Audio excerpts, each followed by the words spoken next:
our state, our counties need this message right here more than anything. There can be mercy, there can be forgiveness, but justice, it has to be served. Wilson. All the way over there to the jail, that was the first time in my life I ever prayed for white people that I can consciously remember. You know what I prayed for? I prayed that that man wouldn't die so he could say I hadn't shot him. My mother went to the hospital, father. They had something like 11 or 12 hours before he died to be with him.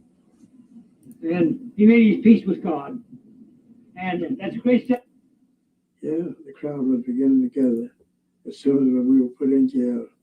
And by morning, they were cluttering up the jail yard. And all that day, they kept coming. By nightfall, there was 10 to 15,000 whites out there screaming for the blood of us three blacks. Very tense feeling among everybody. And you felt it all over town. The sheriff had told the police not to shoot out there. There were women and children.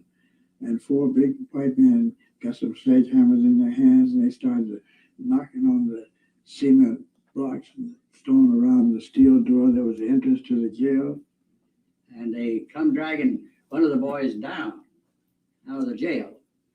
They took him right down the sidewalk. Everybody was kicking, hitting him, and everything else.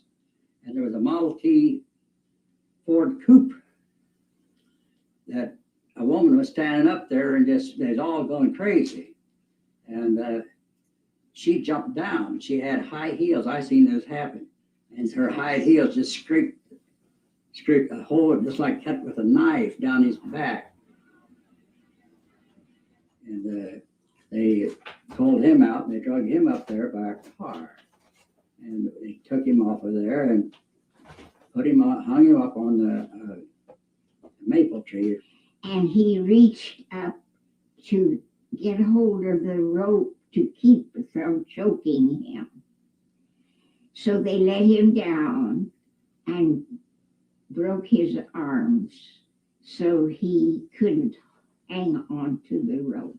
They pulled him up again as we went by. Being young people, we naturally decided we'd go to Marion and see what was going on. The mob was in full control. It was mob violence at its worst. They came in, they opened the door, and they said, James Cameron, come forward. Well, James Cameron wasn't about to come forward after I'd seen what they'd done to Tommy and Abe. So at that precise moment, the sheriff came up, and he looked at me, and he looked at this other black boy, and he looked at that mob leader, and he said, these are nothing but boys. He said, besides, Cameron ain't in here, so you done hung two of them, so that ought to satisfy you. Then he turned around, he went back downstairs. And when he went back downstairs, the crowd said, Cameron is in there, and said, we want him. And then they began to chant for me like a football player. We want Cameron, we want Cameron, we want Cameron. And I thought I would die.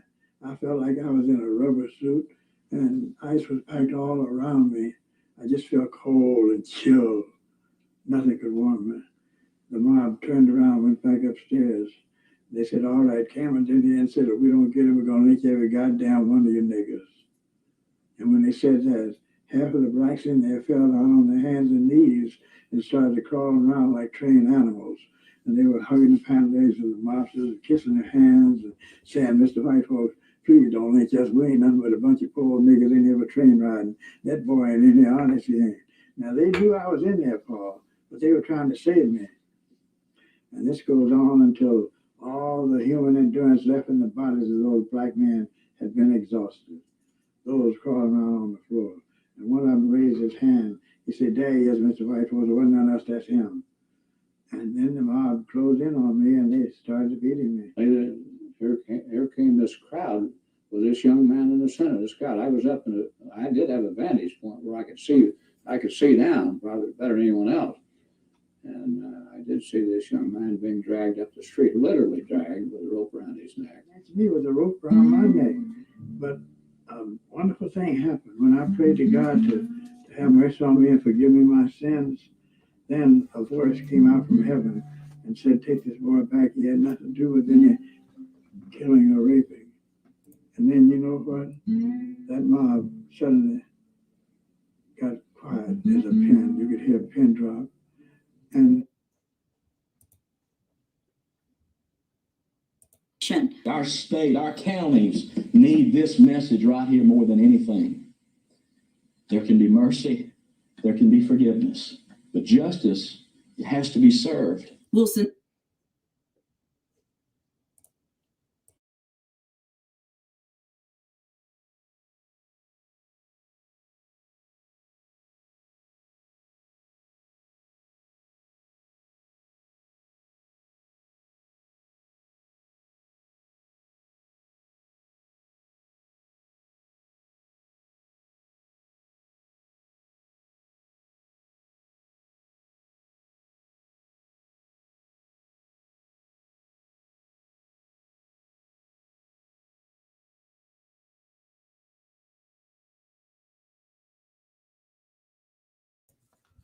What is good, my people?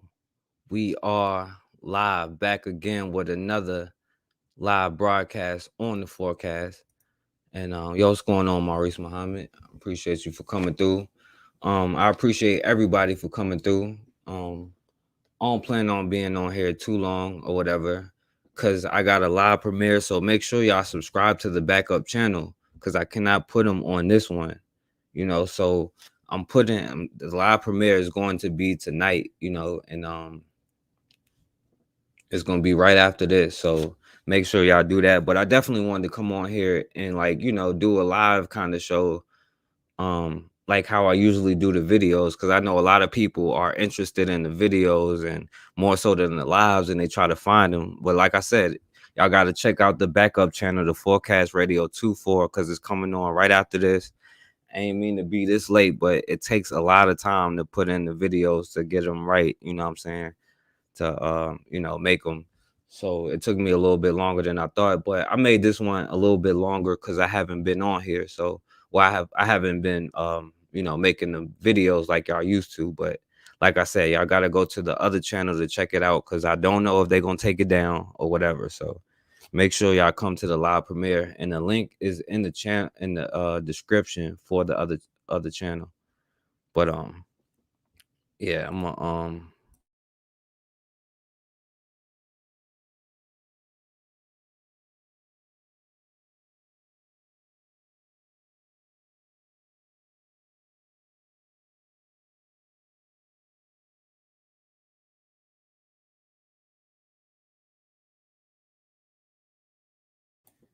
what's going on, Bakari? Hold on, I'm putting the link in the chat for y'all to come on, because I want to talk about a couple topics. I know y'all see the title, you know what I'm saying, and I played at the beginning. I know a lot of people gonna miss it, but you'll hear it on the playback.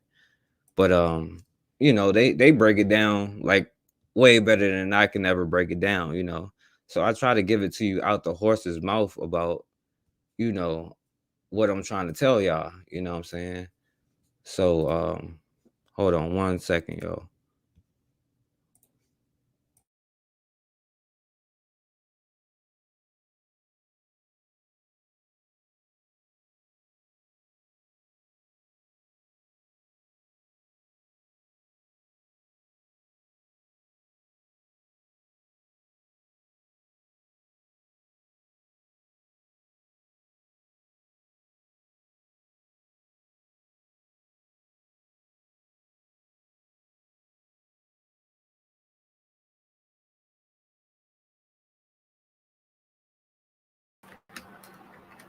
Going on, Muhammad? Oh, peace and blessings, big bro. How you doing? I'm good, bro. What's going on, Rashid Holmes? So yeah, let me play this one more time. I know y'all just getting on here, and y'all probably looking at the Okay. title. You know what I'm saying? Like, this is where I got the title from. So let me play this real quick. We begged the public for information. Our state, our counties need this message right here more than anything. There can be mercy, there can be forgiveness, but justice, it has to be served. Wilson Right. Now you heard that white man talking about justice needs to be served. And yo, before I even get started, yo, I shout out to brother Bakari. I don't even know if he wanted out there, but gotta say happy birthday to my brother. You know what I'm saying? So yeah, definitely salute brother Bakari. But yo, let me talk about this, yo, because like, a lot of black people seem to think that, we can separate ourselves from each other. You know what I'm saying? Like we argue about locations, you know what I'm saying? Like we can't even be one as a people, but we just gonna ignore the fact that we even had to come up with this identity because we were under attack. You know what I'm saying? Your enemy sees you as nothing but one big Negro. You know what I'm saying? So, like we already know, and like we differentiate ourselves about, you know what I'm saying, like our location. You know what I'm saying? Like now, nobody want to be black, you know what I'm saying? That's the thing. Nobody, like, we'll be alternative black, we'll be, all these other categories, you know what I'm saying? But we don't want to be who we are because there's a stigma that come with it, but it ain't nothing you can do. It ain't no way you can run from it, you know what I'm saying? And the live premiere that I'm coming up with is going to show you that, you know what I'm saying? But I do want to get into a couple videos here about stuff that's going on right now. And it don't matter where you come from, it don't matter what you call yourself, because some of us call ourselves, you know what I'm saying, Haitian. Somebody may say, you know what I'm saying, British. Somebody might say I'm ADOS, I'm Nigerian, you know what I'm saying, I'm Jamaican, I'm all of these things, but we don't take hold of the things that unify us, that put us on one accord, you know what I'm saying? So I want y'all to know that, you know what I'm saying, your enemy sees you as one big Negro, you know what I'm saying? Like, to them, you know what I'm saying, they're not gonna stop and be like, let me check where he come from. Let me check his ideology. Let me check his mind frame. Your enemy ain't gonna do that, you know what I'm saying? And yeah, definitely, Jermaine. So but your enemy is not gonna bring you together, you know, or your enemy is going to lump you in this one big category no matter how you try to run from it. Some people try to run from it in of various different ways, you know what I'm saying? But we're gonna see, and especially if you watch the live premiere tonight, you're gonna see that there is nowhere you can run, you know what I'm saying? So brother Muhammad, you want to say something real quick before I go to the screen share? I would just want to say also happy birthday to Brother Bakari. Much love and blessings to you, brother. It's really funny, the enemy calling out for we must have justice, but yet that doesn't apply to everybody.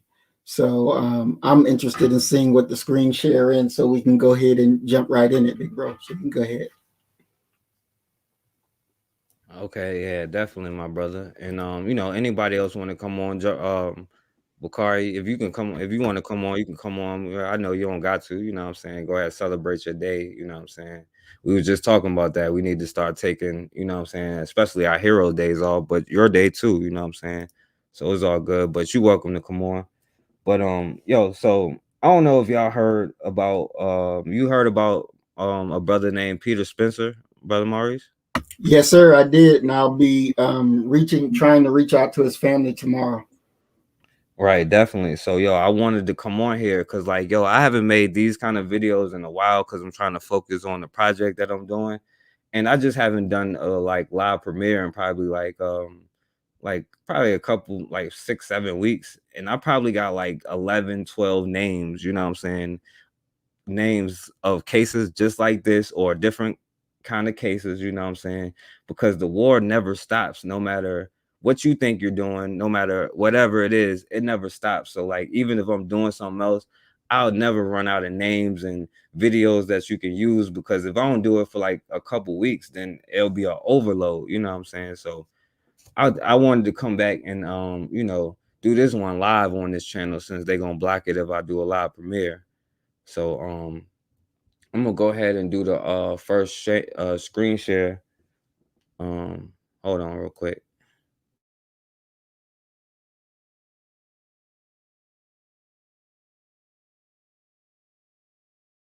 All right, hopefully I got it organized because I was doing the other thing. So let me share my screen here.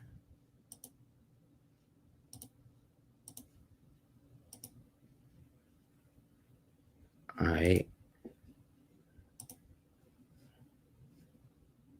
Now let me know if you can hear it and see it.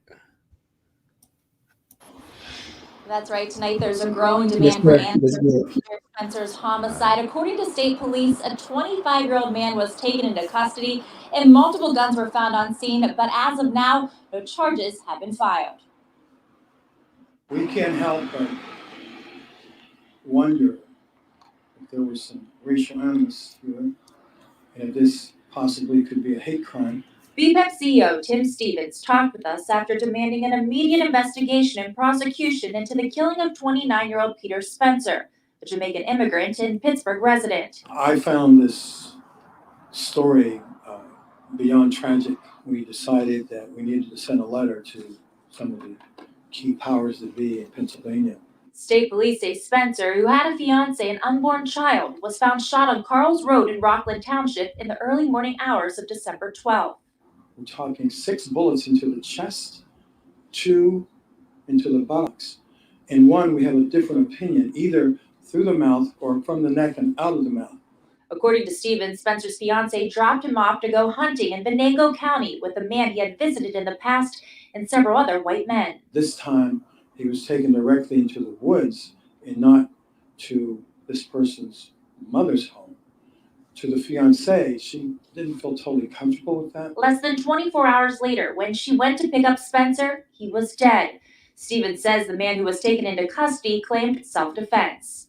Which we think is a defenseless defense, an unexplainable defense. So far, police have only released an initial report and did not include any details about the suspect or possible motive.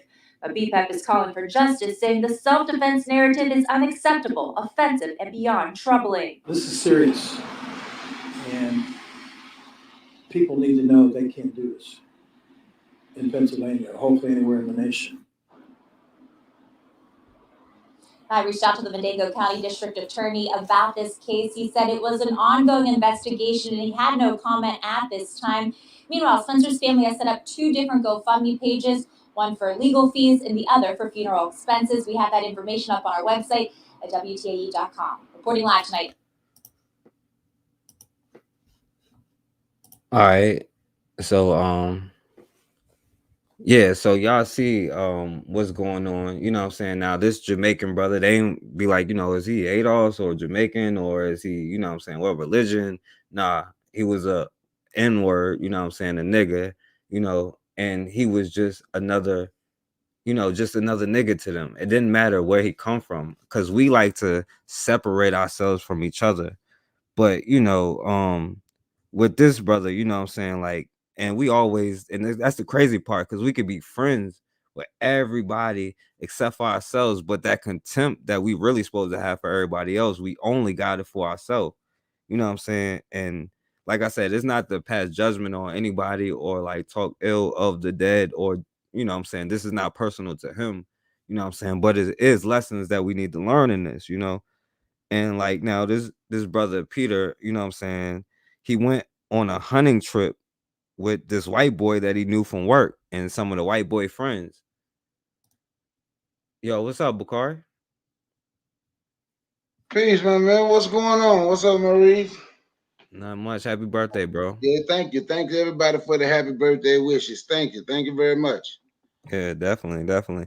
But yeah, I'm gonna hold on. Let me you know, go in real quick. But yeah, the dude went on a trip with like this white boy he knew from work or whatever, and some of the white boy friends.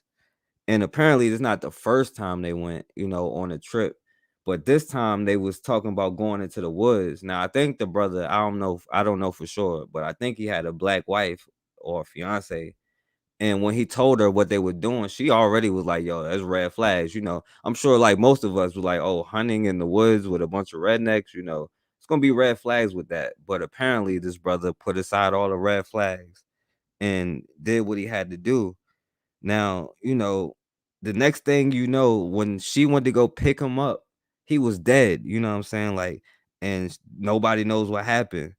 And like he got shot 6 times. He got shot 6 times in the chest, right? Then he got shot another 2 times. Because these like they straight freaks. Like they shot him 2 more times in the butt, and then they gave him like pretty much execution style, like through the mouth or the back of the neck. They don't even know which way it went through. You know what I'm saying? Now, both of y'all brothers, and like either one of y'all first, like what do y'all think about this story right here? Well, I think the brother should have listened to his wife. That's absolutely asinine to me. Sorry that the brother is gone to have that much trust into people that has historically done the same things over and over and over. I'm not surprised it happened. It reminded me of one of my neighbors. I had an old redneck neighbor. He was okay redneck, right? He was okay with me right here in the house. But he asked me one time to go on a hunt trip with him and his friends up in the mountains. It's like 10 of them and me. I was like, no, man, just come stay the weekend, man. We gonna have a good time. Oh no, I don't think that. I don't think that. Excuse me, that won't work for me. See, the problem is we have short-term memory. It's a sad thing that this happened to this young man. And yes, he did have a black woman. I saw the pictures of him. They say it was his woman anyway together. But it's a sad thing that it happened to this brother. But if we don't start teaching our youth the truth and start telling the real truth, right? It's going to continue to happen. And we're going to continue to say, forgive. We're going to continue to think about this. We are asking the people who did this to give us justice against their people. You understand what I'm saying? There's no justice. It's just us. And that's what we're going to have to understand. And I'll yield the mic. And thank y'all, everybody in the chat, for the happy birthday wishes, Brother Guy, Sister Erica, Brother Rashid. Once again, thank y'all. Yeah, what up, guy? And what's up, Erica? Yo, and before you pass the mic, Bakari, cause the dude is Jamaican, you know what I'm saying, and that's like another point of it, cause like we try to separate ourselves, like we ain't just one big Negro. Well, So you know what? I don't do that. We all the same. Because if you think about it, right, do a DNA test or just study history and see how many people from Jamaica ended up being slaves here. That could have been my cousin. It could have been your cousin. But the reason we don't know is because of everything that has happened to us, right? So I'm not going to look at my cousin, at my family, and be okay with what happened because I'm all of a sudden now a Black American where there's no such thing. I'm all of a sudden now, I'm proud to be an ADOS, an American descendant of the whole institution of slavery. Or I'm proud to say we built this country, which is something I'm not proud, but I'm just saying, and turn my back on someone that looked like me because as one of my family members, because I'm afraid he might get some crumbs that this system is offering us. He was a brother. He was African, just like me and you. He was part of the African diaspora, just like us. There's strength in numbers, and we need to understand that. United. That's why I always put in the chat. United, we win. And that means us globally. I yield the mic.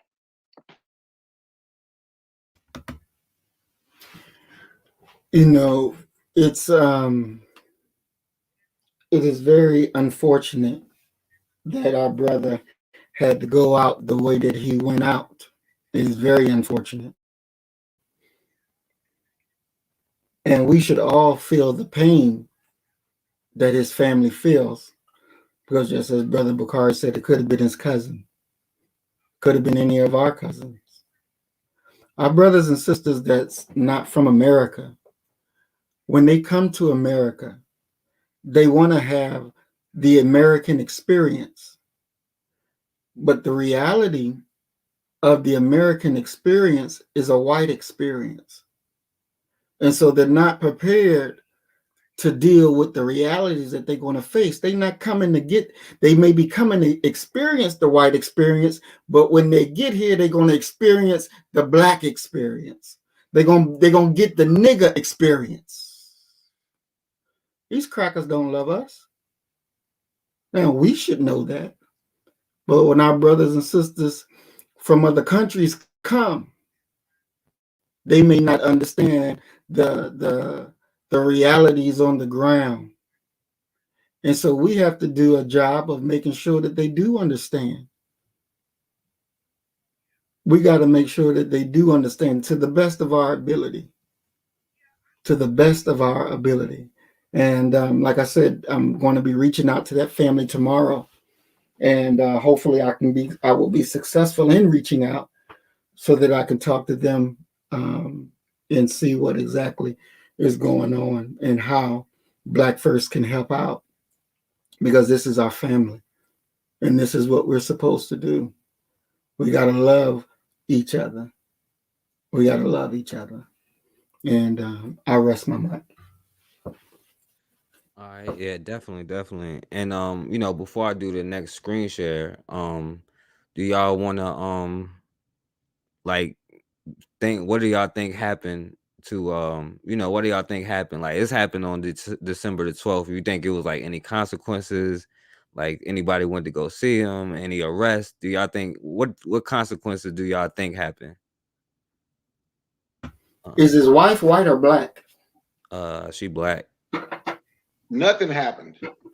Does he work with them or anything? How did they? I think he had a regular job, and then he just got cool with one of the white boys, and he just went on a hunting trip with him. That's an interesting one. Something had to be the catalyst for them murdering him, not just we just gonna take this nigga hunting and kill him. There had to be there. I believe that there was some type of other catalyst that was there. I don't know whether he was messing around with a white girl or whistled at a white girl or something, but he did something unknowingly. He did something unknowingly, and it turned into his death. Yeah, I mean, I don't know. Sometimes they don't like, it's sport to them. You know what I'm saying? It's fun. What was you about to say, Bukhari? Well, I wasn't gonna say nothing, but no, they didn't need no. The incentive was who he is, in my opinion. He may have whistled at a white girl, but that's the way I see it. That's the incentive for them to do what they did. Because we can go through. There's been lynchings and everything. There was a lynching here like 2 years ago, about 15 miles from my house. Normally those lynchings like that are normally like anonymous. This situation is a little different, right? Because they knew him. This was a planned event, right? So there was a catalyst. This was not something that they just, let's just kill the nigga today. No, something happened. Something happened that he wasn't aware of, and it turned their anger. Something happened that he wasn't aware of. Just like in Mississippi, this black brother was going with this cracker girl, and they was in an argument, and they drove up to her house like normal. Ain't nothing. Everybody know that they go together, but they were arguing. Them two were arguing, and evidently it was the wrong day for you to argue. She went in the house. She came back. He was hanging from a tree. He was hanging from a tree. There's when it's known, when they know you, there's a catalyst somewhere. There's a catalyst somewhere. And because I'm saying it's a catalyst, I'm not blaming our brother because he didn't know. But there's always a catalyst when they know who you are. Ain't not random. Random, yeah, they're gonna kill a nigga, they're gonna lynch a nigga. But this was not random. They knew him. It was a catalyst. He did something that he's not aware of. Yeah. And yeah, it's only one of them knew him, the guy he worked with. The rest of them was just the white boy friends. He just happened to go with him, and then they switched up on him. So yeah, they probably did plan something because they switched up on him. Because I think he did it one time or something before, and then they used to go to his mom's house or something. But this time they just happened to choose to go to the woods. Now I do think that some of them, they don't need a reason other than to, have one of those moments, Dick Cheney moments, where they do it on purpose, because like they are bloodthirsty, like just going by statistical numbers of when we count bodies, you know what I'm saying? But yo, let me go to the next screen share because it is another one after this too. So let me go to this next.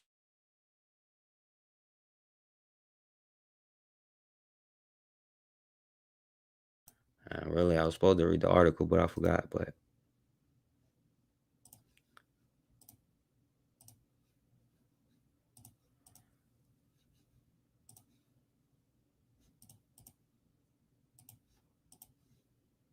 all right.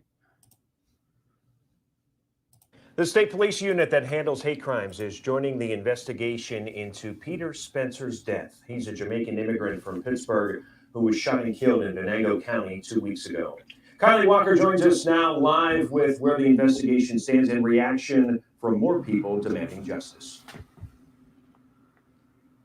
Yeah, Ryan, right after Peter Spencer's death, state police say that they took a 25-year-old suspect and 3 others into custody for questioning. But now, 2 weeks later, state police say that they have not filed any charges yet. Now, Spencer, he was a Jamaican immigrant and a resident of Pittsburgh. And state police say he was shot several times on December 12th. It happened on Carls Road in Rockland Township. We do know now that the state police heritage affairs team, which prevents and responds to hate or bias related crimes, is getting involved. And the case has many groups, including the Black Political Empowerment Project and the Allegheny County Democratic Black Caucus, calling for justice.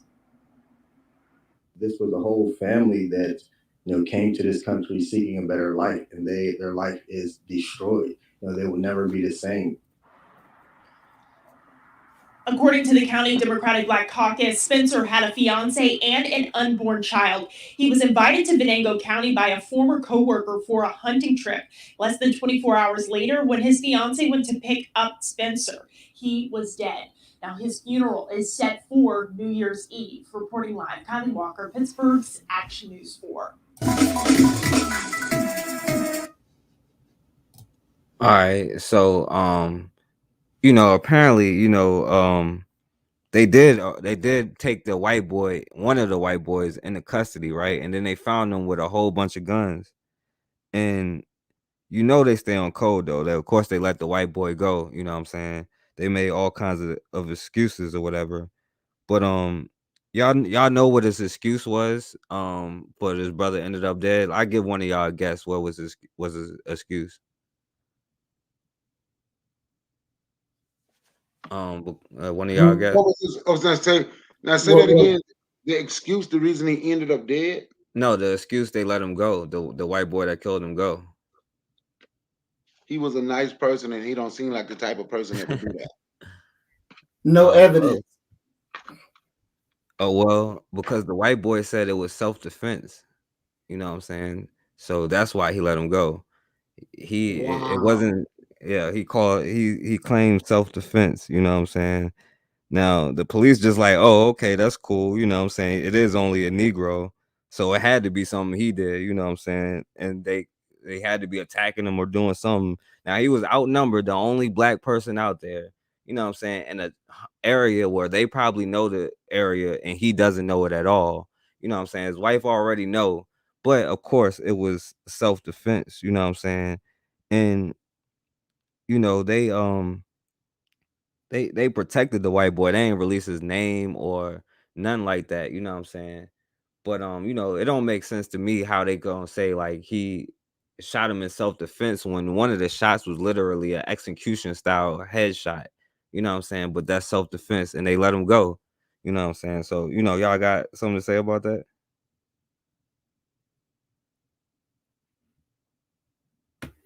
Well, the thing, this is the same thing that they just did with Ahmaud Arbery, wasn't it? Didn't them crackers yell out it was self-defense and they didn't go to jail? It was months later that they had to go to jail. This is ridiculous. But this is what they do. This is how they operate. The thing is, we got to stand up and make something happen. We got to do a different thing and understand that. That's for real. But if we still keep doing the same old bullshit that you did last year, 2 years ago, it don't make any sense. What do you expect to accomplish? I mean, it's just the same thing I said it the other day. You would rather attack me and lead a cracker out there and let the enemy continue to do what the hell they need to do, instead of getting on your goddamn job and talking about what needs to be talked about to awaken our people to the foolishness that's going on. Because death is coming. It ain't running from you, it's coming to you. And soon as people understand that, maybe then things will be handled a totally different way. Maybe things will be handled a totally different way. Maybe we'll be able to save lives. Maybe we'll be able to save lives.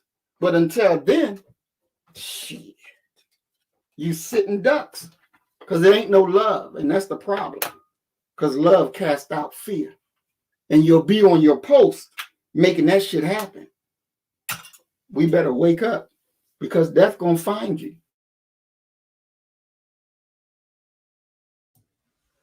All right, brother Bakari. You know, the problem is, like, for me, right, it is something that we have to do, because they're going to keep doing this. Like the conversation last night, what words can we say to hurt them? Saying a word to somebody ain't going to do a damn thing. This is what they're doing to us, right? But as long as we don't understand that, it's strength in numbers. Like when you was asking, I was sorry. I was hesitant to speak. And by the way, thank you very much, Queen Blue. As I was hesitant, I was not hesitant. I was slow in speaking because I was reading in the chat. Jermaine Thompson say they come here and look down on us. He said, he was just a dumb immigrant. Now, this is what we think about other black people. He was just a dumb immigrant that didn't know any better. So I asked him the question. So the guy I was just talking about here in 15 miles from my house a couple of years ago that was lynched, that was not an immigrant. Was he just some dumb person who didn't know any better? But as long as we want to fight each other, one thing that the brother just said, Maurice just said, that I hear, right? I agree. We too busy on that case, like with this. We too busy looking to fight one another. He have no sympathy. He have no empathy for that black man and his family. He just a dumb immigrant. Just a dumb immigrant that come here and look down on us. We don't understand that there's strength in numbers. But I also understand what his foolishness and his rhetoric comes from on YouTube. And the hatred, like what did Malcolm X say? What question did he ask? Who taught you to hate yourself? Who taught you to hate yourself? When the only thing you can say, he was just a dumb immigrant. See, and the problem with that statement, we act as if people from Jamaica or any of those islands or South America or the continent of Africa have not seen racism. And that's one of our problems. We think we are the special victims. We are proud to be the special victims. Yeah, they don't do, they ain't never did to nobody what they did to us. The same damn thing. We are proud, and that's why we don't go at the people that did it to us. We are such proud and happy victims where our goal is to say, let's fit in. We want to fit in with the people that did it to you. And that's a sad statement. Jermaine Thompson, he come through here, come through the chat a lot. Seem like he's a good brother. But that hatred toward other black people, don't even care don't even care that there was a black man that was killed. Because see, they didn't see a Jamaican. They didn't see a so-called Jamaican, because they're not Jamaican either, because there were no enslaved Jamaicans. They had enslaved Africans on an island that they named Jamaica. So they didn't see a so-called Jamaican. They didn't know if he was a so-called Jamaican or if he was a so-called Black American or a so-called Trinidadian or someone from the continent of Africa. They saw a black man, and that's what they took advantage of. This stuff happens all the time. Last year, in Indianapolis. I want to say it was Indianapolis. It may have not been in Indianapolis, but I know it was in Indiana. And you can look this up. Black guy at the park with some friends, a white girl and some dude. They had tied him and started to lynch him, and was about to lynch him.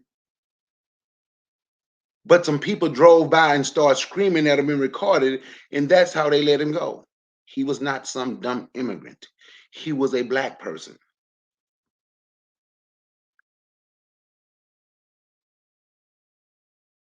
But that's one of our problems. Everybody else see forecast. I know this ain't what the topic was about, but I have No, to hey, say it. Bakari. Yeah, I fell off. My bad. I was trying to stop you. I'm actually that what I was gonna show that one next, actually, but I ain't want to, what I'm saying, say nothing. But yeah, I was gonna show that one next, but I Okay, go did. ahead. But yeah, Go. but you go ahead and finish though. No, I was saying we still the only group. Dr. Barbara Sizemore said, black people still don't get it. We are the only group that don't get that there's strength in numbers. We don't want to unite and build bridges with our people from other places. And when I'm saying we, of course, it's not all us, but I'm speaking of us as a group. We don't want to build bridges with our people from other Brother places. Bakari, is she talking about us black here in America, or is she talking about black people worldwide? Who? The sister you just quoted. She said black people, period. Black people just don't get it. Right. So That's yeah. what she. So I'm saying, is she saying us worldwide or just us in the Yes. U.S.? Yes, Okay. worldwide. Okay. Dr. Barbara Sizemore was talking about us worldwide. Oh, okay. Perfect. Yes, sir. Yeah. Black people just don't get it. And we still don't get it. And I do believe that if some of us go move to some of those places, we would probably get some hate from some black people from Jamaica, some black people from Ghana, from Nigeria, or whatever. And the reason being because just like we don't get it, they don't get it, and it's like a fear. The reason I'm gonna keep going, man. I could just stay on this. Go ahead. I'm sorry about that. Oh, you good, Bakari? Because But you should put Christopher Bazin last comment on the screen and read it. he said, teach proud victims that feel they have the monopoly of getting their butts kicked, or who were granted freedom and now begging the same enslavers for reparations. Pathetic.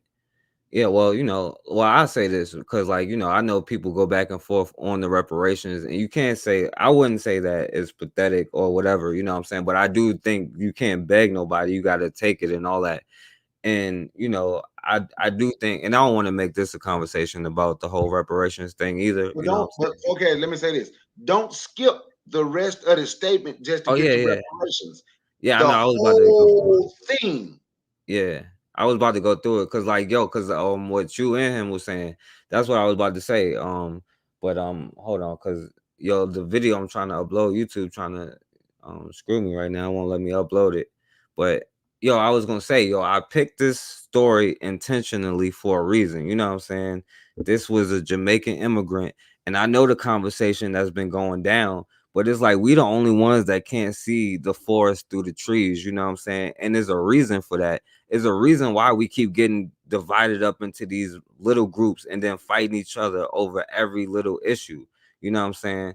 And I do think that that's a reason why somebody can go up. And the crazy part is, like, this brother, not to say anything about him, you know what I'm saying? Like, he would go on a hunting trip with a bunch of white boys he don't even know, but like one of them. But you think he'll go with one of y'all to the hood or something like that? And we really don't see no difference, but we keep separating ourselves on both sides when really the enemy see one big Negro. You know what I'm saying? Now I understand, like, each different group, you know what I'm saying? Like, and Bakari, I understand what you're saying, because like you on like, yo, it shouldn't be like Haitians, Jamaicans, each individual thing. We have to stand as a collective. You know what I'm saying? And it can be like individualism in the collective, but we don't understand the collective part. We only take the individual part. Just like when the Haitians was getting whipped at the border, you know what I'm saying? Like, they're literally whipping us to show us what they're doing to us. They're doing all of these things because they can. And the irony is we need each other as a global unit, because believe it or not, they need each other and they need us too. But they needed each other. They needed to stop killing each other to work together to get into the power that they're in. But we can't even get out of, stop tripping up over our own shoelaces, because we can't get out of the first block because we're worried about where we come from, our ideology and all of that kind of stuff. And all of us disagree on things, you know what I'm saying? But we agree on the major thing. And the point is, your enemy agrees on the major thing, and that's lynching you and then letting somebody get away with saying self-defense, you know what I'm saying? Can I Because say something right quick for Cass? yeah, go I'm ahead, gonna my say brother. something, and I ain't gonna interrupt you no more. I apologize. Nah, you all right, bro? You good? If we gonna be a group, we can't say that we are still individual. I'm an individual person. You're an individual person. But if we gonna be a group, we can't say in that group we're still individuals, because you can't be an individual, and that's part of our mindset. We want to remain individuals. When you name the 5 countries that came here, slavery, the racists, the British, the French, the Spanish, the Dutch, the Portuguese, then you go back and look and see how Norway, Poland, Sweden, Russia, all that stuff, it wasn't USSR then, but that's what I'm calling it. Go look and see how all of those countries benefited from what those other countries did, because they set a foundation. As long as we are trying to remain individuals, we ain't gonna ever get either we gonna be part of the group or we're not. That's just my take. I'm an individual in my house, but when we are together, there's no individual. We're Team Black. If Team Black and the Be First Initiative is somewhere together, and then we have the NFAC there with us, and we have someone else there with us, we are no more individual at that time. We are a group supposed to be fighting for the same cause. And as long as we figuring out a way to remain individualistic, we gonna continue to get our ass kicked as individuals. The strength is in numbers. That's all I wanted to say. I yield the mic, man. My bad. I'm sorry. I don't mean to cut you Yeah, off. no, you good. And Bakari, yeah, you good. Yeah. Both of y'all can cut in. Like, but hold on, let me say this real quick, and then I'm gonna give it to you, Okay. brother Mom. Yo, cause I'm not saying, cause Bakari, like when I say individualism, right? Like, that's like saying, okay, they identify under whiteness, but they still call themselves the French, the Dutch, the British. You know what I'm saying? They're not saying, oh, we all got to be like, yo, we're from England, or you know what I'm saying, we not on one accord. No, like they have their individual cultures, but they are able to put it together under the banner of whiteness. You know what I'm saying? That is something that we are unable to do. Like we can't tell, like I wouldn't tell somebody to disregard their particular culture or religion. Leave it at the door when it comes to business, is what I'm saying. That's what I mean by individual, like individuals, you know what I'm saying? Like, or like no matter where you are, we've always had that cultural mindset. Like we've always been tribal and all of that kind of stuff. But now we have to learn how to we can learn how to keep our culture, but it seems like we can't. But we can learn how to keep our culture, but still work together under the major goal of, under blackness or whatever it is. You know what I mean? One thing that I just have to be 100 with it, right? Because this is a serious subject that we're talking about. And when we're talking about unity, in unity, there comes discipline, there comes structure, there comes order, right? And the last time that we were on here together, and this is what I was talking about, I said, well, let's not say stuff against reparations, because the enemy watching and they're going to see the niggas still divided. And the shit happened right again, right when we're talking about unity. You do the same shit over and over again, and we honestly think that we're making progress? No, we're not. And we're sitting around waiting to be killed because we keep doing the same shit all over again. And it's like, well, damn, are we fucking mentally retarded? That we don't understand what real unity is? That we're disciplined enough, even if you don't agree with it, to shut your mouth because you know your brother over there is working on it. No, stop eating each other's dead bodies because that's what you're doing. And the enemy is watching and they setting their clock. Yep, well, we got these niggas for another 100 years because the motherfuckers ain't learned shit. And I mean, are we just that stupid? But yet we say we got knowledge. Learn some goddamn discipline. And you know you coming to a place where there's different minds. There are different people that are doing different things. Now I could say shit that or go after this person or go after that person. But what power does that give me? Don't give me no power. Because I ain't tearing down my enemy. I'm tearing down another person that looks like me. Whether they like me or not, I gives a damn. But what I do care about is the survival and the success of us as a people. That's what I care about. And that means we got to discipline ourselves. And if you can't discipline yourself, then shut your damn mouth. Keep it quiet. Because the enemy is watching. We're trying to build. What do you think that we're sitting here for? Just to sit here and hear ourselves talk? No. Trying to inspire you to understand the time and what must be done. But if you want to keep acting like silly niggas, you just waiting to be slaughtered. And the enemy ain't slowing down. He ain't slowing down. He ain't going to take a break. He no pastime. So we really got to understand this and get a grip. And get a grip. I'm calling out to you in the best manner to say, hey, let's just think. Let's think. Because the longer we stay divided, the more we will be killed. That's an actual fact. The more divided we are, the easier prey we become to this enemy. They love killing black people because black people don't understand how to unite and to wake up and understand. I'm going to shut my mouth. I'm going to shut my mouth. I'm going to show unity. I'm going to show it so that we can strike instead of always being hit. We can throw some blows. We can make some moves. This stuff is real and it's important. We got to come better than that. It's mandatory on us to do better than that. Grow up, mature up, and handle your shit like a man. Stop punctifying out to the cracker to show him how much you love him. Because that's all you're doing. Fighting each other. For what? Man up and let's do it right.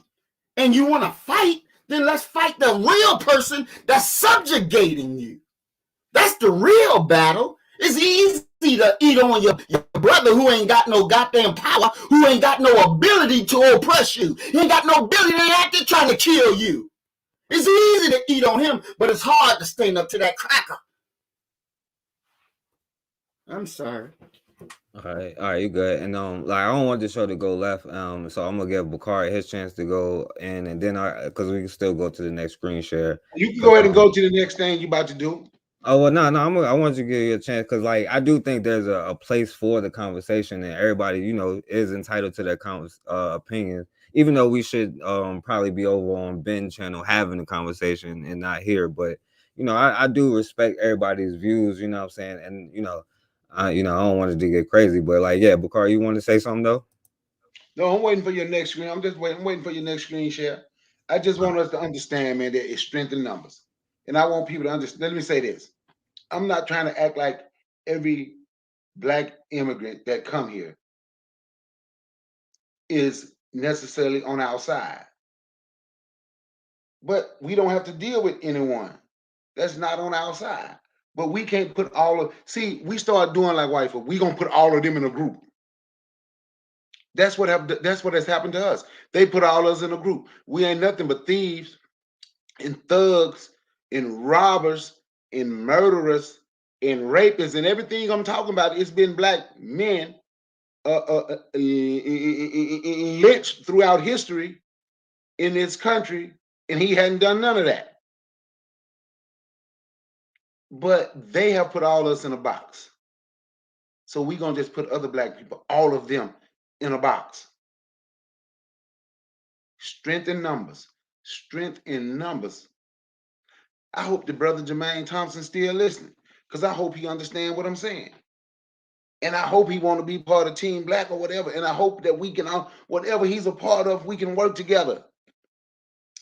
As long as there's no hatred coming toward other black people. I'm going to say this. I don't even have to mention other black people that's not with us. When I'm talking about what we going to be, there's no need for them to be mentioned. We can just focus on the one that want to be a part. But we like to focus on the ones that not. Negative always get more attention than the positive. I get it, Mike.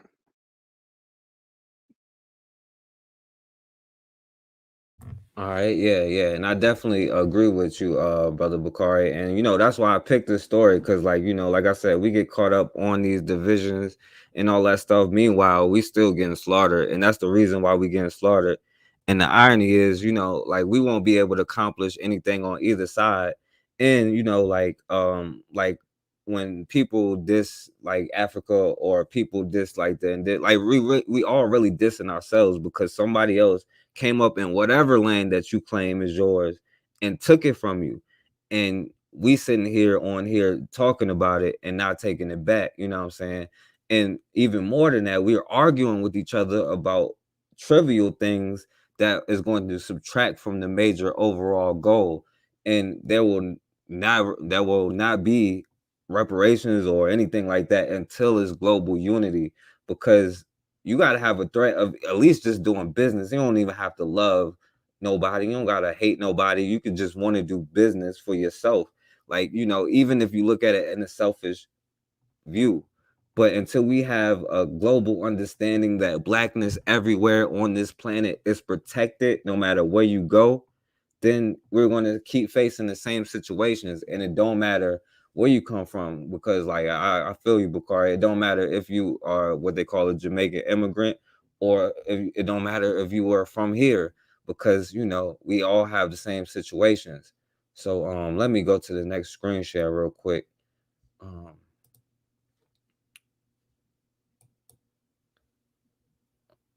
probably should have got the right time, but it ain't long, so.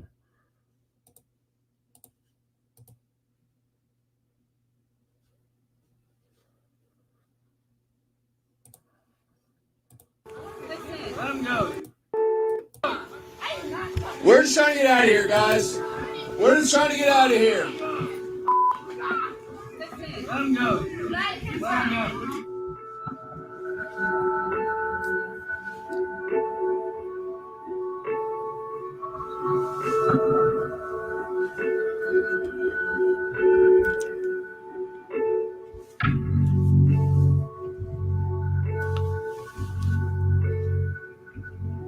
I ain't mean to play all this music and stuff. Let him go, dude. Let him go. Let him go. Please. Let him go. Please let him go. We're going to as soon as you let him go. I'm going to. Guys, get the f out of here. Let him go. Get your phones out here and go. Let him go. Shake your head at me. Let him go. Get the f out of here.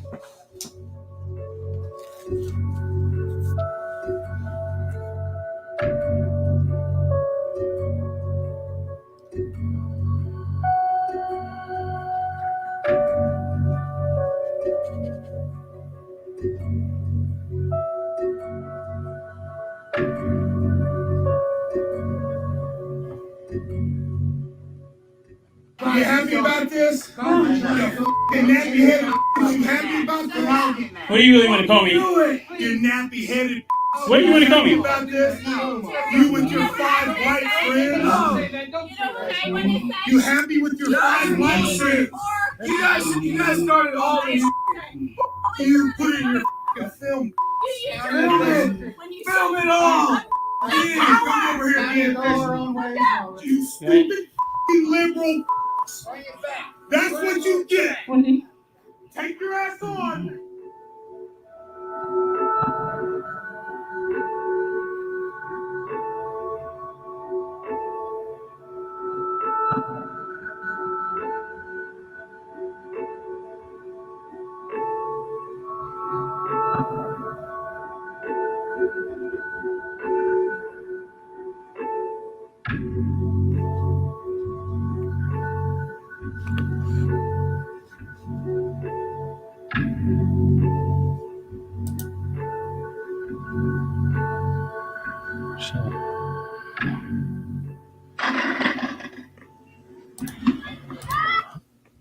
All right, so yeah, pretty much,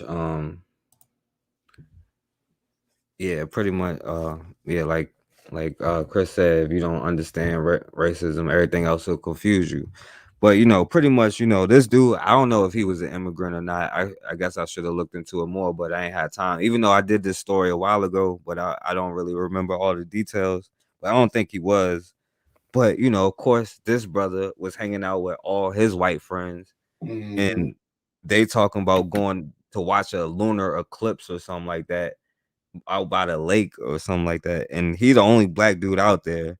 Then, you see that lynch mob out there. The lynch mob approached him, right? And they talking about you on private property. And, they got their Confederate flags and all that stuff. You know what I'm saying? Now, he thought he was on the same page with all his white friends and he can go over there and reason with them. But out of all his friends, they didn't grabbed up the black dude. You know what I'm saying? You see what they did. You know what I'm saying? And those white boys he thinking is his friends, you know what I'm saying? Now they just standing there recording like, oh, just let him go. They ain't helping them or nothing. They ain't trying to fight with him or nothing. They just talking about, you can, like, please let him go, recording the situation. Now, of course, they're going to target the only black man. And they start talking about getting a noose to put him up, you know what I'm saying? Hold him up against the tree, talking about let's get a noose or whatever. But so what do y'all think about what y'all seen? And Bakari, I don't know if he was an immigrant or not, but like I said, it don't really matter where you come from because you is one big nigga here and globally, you know what I'm saying? But yeah. That's the new KKK. They never went away. So we need some new Nat Turners, right? I'll say the same thing about him I said about the other black guy. You crazy for going out there like that, you being the only one. Something has happened to us. Once again, it's back to we have short-term memory. Because I'm going to tell you something. We always talk about what happened in slavery. We ain't got to go to slavery. What happened after slavery? What happened in 2021? What happened in 2019? What happened in 2017? We ain't got to go all the way back there, right? But I'm going to tell you something. They don't treat other people like this because other people don't allow it. I'm just going to be honest with you. We take pride in getting our ass kicked. We take pride. We're so spiritual. I heard too many black people. We're so spiritual. We're not like them. We can't do what they do, or we shouldn't try to do what they do. Some of these spirits, like I told folks, if your spirit is not teaching you to fight back, to defend yourself, you need to take that spirit, ball it up, and throw it in the trash can.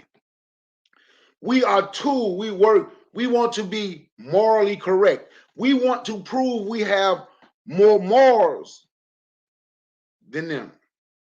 But this country is not a moral country. This country was not run or founded on morals. So look at the people that want to be morally correct above everyone else. Then look at their situation socially, politically, economically. Look at the morally correct people's situation. We still waiting on hours after death, life after death. When I'm dead, I'm dead. But that spirit in me gonna live in my kids. If we don't stop them from doing this, it will never stop. We still have not figured out trying to depend on the people that started this, that did this, that continue to do it, depending on them to make their people stop will not happen because they are doing their job. You can call them racist, we can call them bigots, we can think of any name that you want to think to call them. But of black men, we don't look in the mirror and pull up our damn pants and be damn men like we supposed to be. We are the ones that not doing what we are supposed to do. We know we struggling. We know it. But they're gonna make the victory so much better when we decide to stand up, when we decide to look in that mirror. We ain't got to go out there to them and hold up a sign and say, I am a man. We ain't got to go out there to them, hold up a sign and chant. Black Lives Matter. I can't breathe. Hands up, don't shoot. Look in the damn mirror and we get together and we chant it then. We know we men. So if we men, we gonna do what men do. I told you I'm into de mailer. So if we gonna do what men do, we gonna stop people from doing that to us. We gonna stop them from doing that to us. Because they come in and they can get our women. You can go back and show the little black girl in Dallas, Texas. She was 13 years old. The police got her by her hair and flipped her over like she was a rag doll. Huh?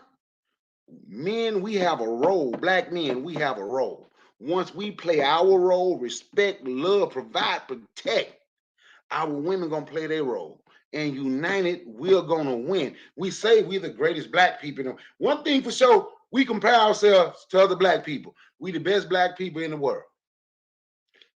We got more opportunity than everybody.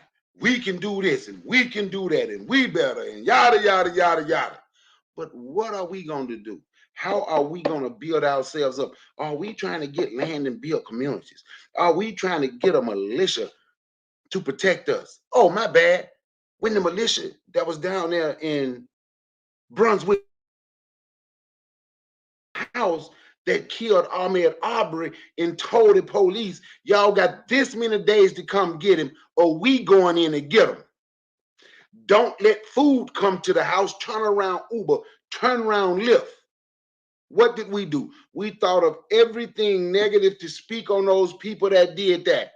We know Grandmaster Jay had his flaws. He's human.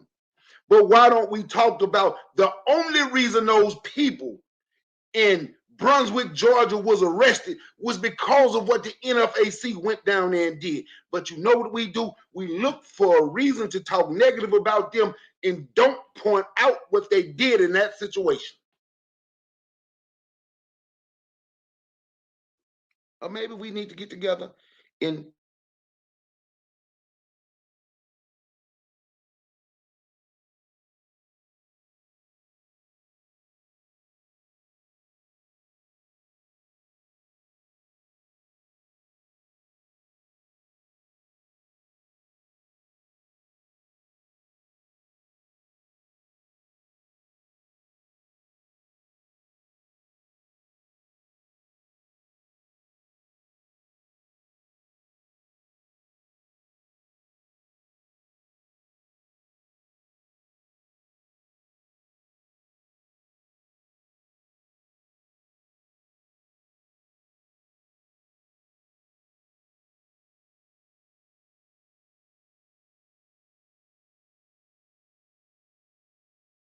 Thing dropped off for a second.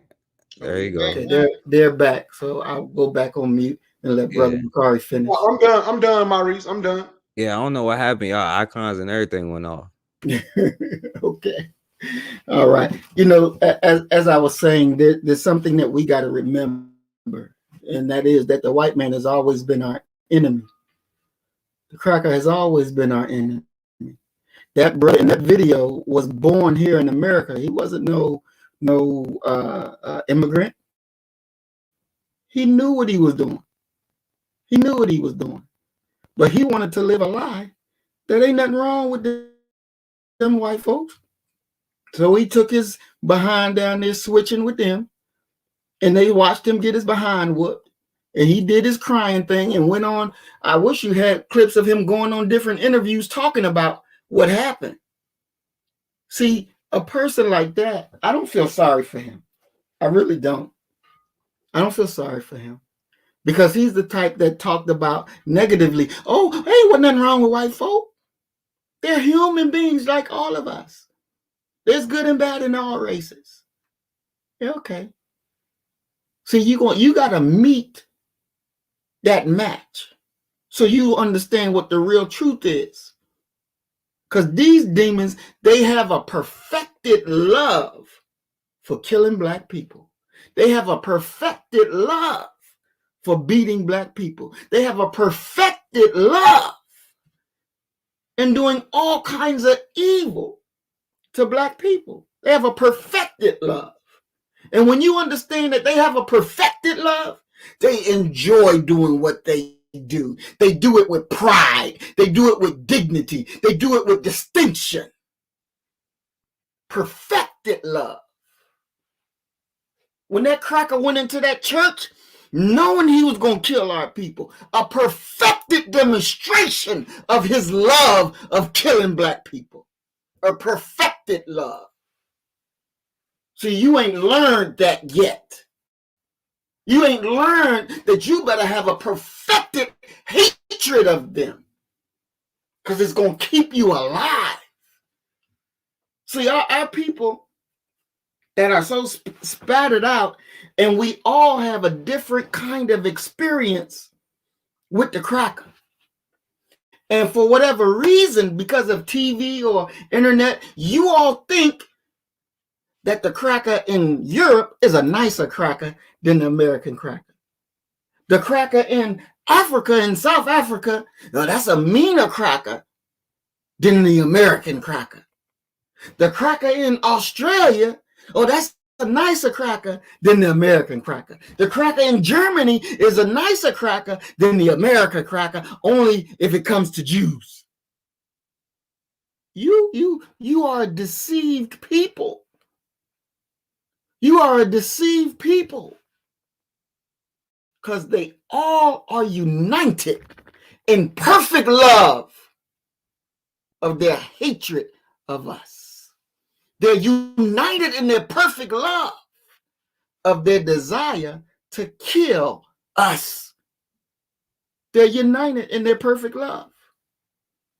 And one thing that we got to understand and overcome, since we shall overcome, one thing that we got to overcome is to understand that even if you in the motherland and you got more money than our people in the motherland, you living better, you got a house, your lights don't stay on all day, but you got some lights. You ain't no better than the poorest black person over there in the continent. You know better, but you think you are, but you know better. None of us will ever rise above the condition of our people. I don't care who you are. I don't care how much money you got. I don't care where you live in. In the eyes of the oppressor, you know more than a nigger. And if you get out of your nigger place, the lowliest cracker will put you back in your nigger place. And this is what you got to understand. So I understand when Jermaine Thompson is talking about dealing with people who come to America thinking they better, because that's a reality. But they ain't no better. They ain't no better. And you have to understand that. You got to understand that. You know, guy, I'm gonna just be very honest with your punk ass. Go fuck yourself, nigga. I'm so sick and tired of your slick little bitch ass. I'm in Philadelphia, okay? Give me your ass and I'll meet you in fucking New York. All right? We don't. I don't even want to take it there. You know what I'm saying? Because I'm sorry, brother. I'm just sick and tired of that bitch ass nigga keep doing that shit. I'm just sick and tired of it. And see, Bakari, that's your friend. And I know you don't run him, but you should at least advise him, hey, don't do that here. That's not what we're trying to do here. And if you don't understand what we're trying to do, then go somewhere else, because you're interfering with what's going on. I mean, it's really just that simple for unity. It's really just that simple. It ain't hard. Yeah. Because, we definitely don't want to start doing that. You know what I'm saying? Because, like, yo, God, that's my brother. You know what I'm saying? You my brother. You know what I'm saying? Like, I don't know what's going on, like, with y'all. You know what I'm saying? Like, I know I ain't going to try to make a show. Like, I think y'all should do that, even if y'all never like each other. But that's just my opinion. That I know you can't save everybody. But, you know, I don't even want to, you know what I'm saying, go in that lane or nothing. You know what I'm saying? And, all of that kind of stuff. That's why I was sticking to the topic, because, you know what I'm saying, like, these people is out here like, you know what I'm saying, really like smoking us, you know what I'm saying? Like I'm having problems even just uploading the video I've been working on all day right now. That's why I'm like over here, you know what I'm saying? Kind of like lost. I'm just trying to get this video uploaded. They won't even upload my video to this platform, you know what I'm saying? We don't got no platform to do that, you know what I'm saying? So like you know, I don't, and I know this channel could probably be even bigger, right? Because I got shadow banned once I stop, you know, like because I don't get into like the drama. And I know if I monetize this page, they probably show it a lot more and all that kind of stuff, you know, but I understand like they're gonna show that kind of stuff a lot more, but I only have that kind of smoke for the enemy, you know what I'm saying? Like not that that's kind of stuff shouldn't be handled. Like, you know, me personally, I think y'all should either talk offline, or if you gotta be on there, then do it on here. But like, you know, at least to be like, you know what I'm saying, squashed You or know, whatever. brother, You know what I'm saying? I apologize. I really do, because that was not my intention. But when I just keep seeing shit, you know, it really aggravates the hell out of me. It really does. And so he don't have enough dignity to stop doing this shit, even after everybody on this platform talked about unity. He don't have the kind of intelligence that will do that. He just doesn't. So you want to keep picking. And yeah, I should be a little bit more mature where I can be able to ignore that foolishness, but I still have some growing up to do. It's obvious. I still have growing up to do. And since we don't have that discipline, you know, I'm going to leave so y'all can do y'all thing, you know, and I can't be in a space where somebody be continually disrespectful. I'm just not going to do it, because I'm not the type of man that can Hey, just hold on. I think allow Bakari. stuff to keep Hey, happening. hold on. I'm not going to do Hey, it. hold on. I think Bakari want to say something to you real quick. Hey, Maurice, you ain't got to leave. Look, I don't know. Me and Guy, you know, we have all had this conversation. I don't try to squash it both ways a whole lot of times. You know, like you say, Guy grown. But I would ask Guy now not to do it, because if it's interrupting the show. But Guy, you know, like you said, he's grown. But I think he's gonna stop, because he just put in there he don't want to disrespect his brother's show. So I think he's gonna stop. Hey, and yo, I'll say this too, by the way. I know y'all be thinking I be tripping sometimes, but yo, I do think that is actually benefit. I don't even think it's a distraction from the show, like, because this is the whole problem, you know what I'm saying? Like, we can't really avoid the stuff. Now, I don't want to just start getting to personal and like threats, because like, and I'm telling y'all, like, kids is watching this stuff, and somebody gonna probably email me already, you know what I'm saying? Like, yo, I couldn't let my kid watch it, you know what I'm saying? So that's why I be trying to watch what I say, and like, you know, not curse as much as I probably normally would, you know what I'm saying, if I wasn't on here. But like, yo, these are conversations, like, because like for real, like, while we know all the damn answers and all of that, but it's the point is, like, it's these situations is why we can't get along, because the same thing was happening in 1892, you know what I'm saying, with black people back then, and we, you know what I'm saying, keep running to the same block. So I do think it's important. But yo, what's up, Blue? What's going on, Blue? How you doing? Hey, everybody. Happy New Year. Happy birthday, Brother Bakari. Thanks for even sacrificing more time on your birthday. That's what you call dedication, determination, and just being an activist. An activist is someone who actively gives back, you know, in the way for his people, promoting his people, and you know, promoting us to upgrade ourselves at this point. And what this really just shows is passion. You know, anytime, you know, something that's said that, you know, is upsetting, it's just that you're very passionate about what you're talking about, and you know, it bothered you in that way. So, you know, but to the example, we are setting examples, and like he said, it's kids listening, but mentally we got kids listening. We got adults that their mental is just not, it has not grown, and we have to be able to set those examples. So even when we do have those misunderstandings and we get upset, we got to be able to work through it, you know, so and show that example that, hey, we can argue, just take a moment to, you know, take a deep breath and actually think about, you know, what you're going to say because when you return off of emotion, then it does sound like a complete, it sounds like a disaster. It sounds like there is no coming back from it, or we can't get through it. And people, when I think about why celebrities and people that are successful as far as financially, where they can take a vacation whenever they want to, because success is not determined by money. Okay. I hope everyone knows that you can have millions in your bank account, and that is not going to determine your success or happiness. It may pay your bills, so it might take that stressor away, but it is not going to determine your happiness. Okay, I promise you. I've been on both sides, and what is going to determine your happiness is really you loving yourself. That's what it's going to start with. You have to be able to be happy with zero in your bank account or a million in your bank account. When you learn how to be able to be that way, everything else is it's just going to be a life. You know what I mean? And it's an experience.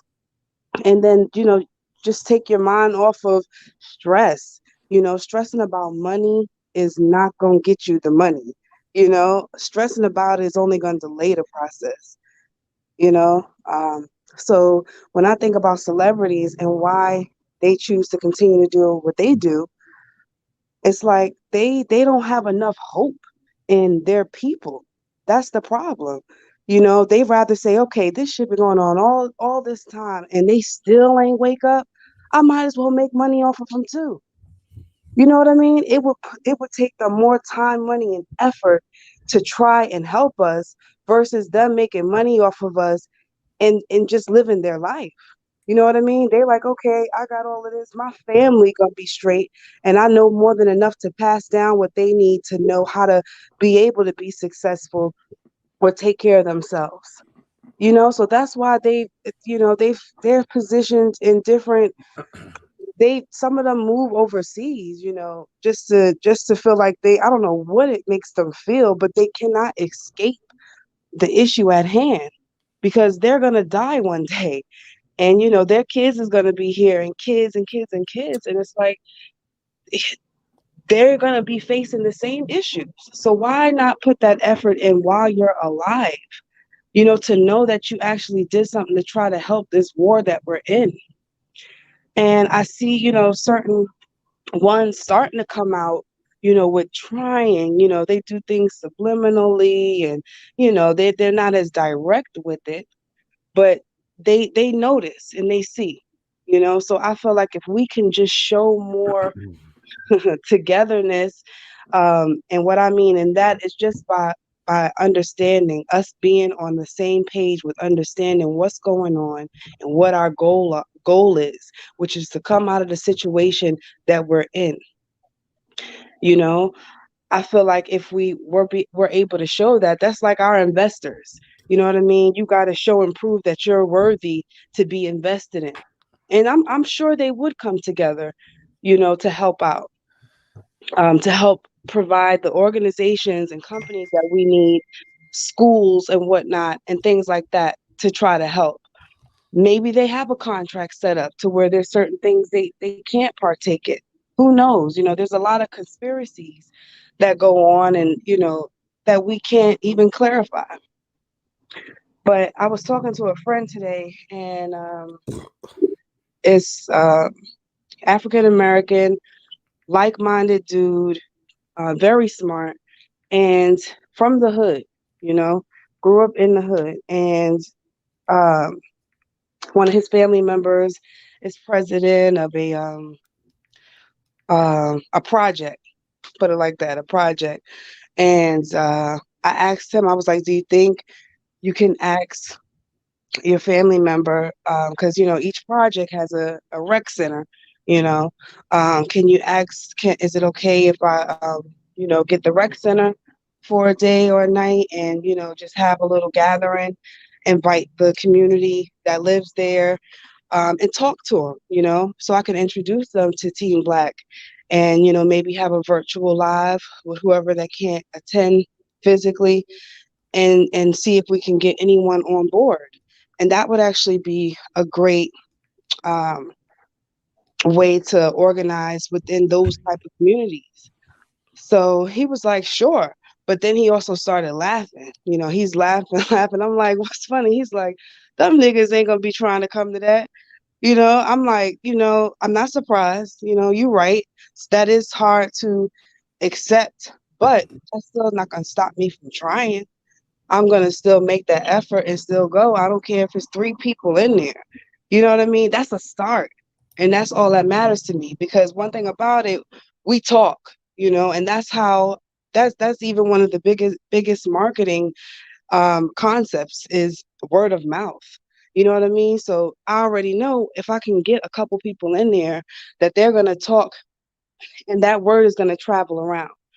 So that's all I need. But that was just something that I kind of came up with that I did want to share, but to point out that people are losing hope.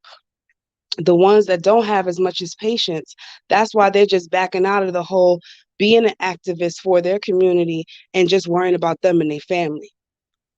Because we are not showing that we are getting it, you know? So it's just time for you to mentally take the time to grow. Because if you don't do that, you're not gonna understand nothing else that's going on. And I'll pass the mic. All right, yeah. And yeah, thank you for coming on, Blue. And yo, shout out to Raw. She left as soon as, you know what I'm saying, that went down, you know, since the Raw don't be playing that. And yo, I do gotta say this, yo, because like, you know, even on the back end, you can still learn lessons and everything. You know what I'm saying? Like yo, shout out to my brother Guy, shout out to my brother Maurice.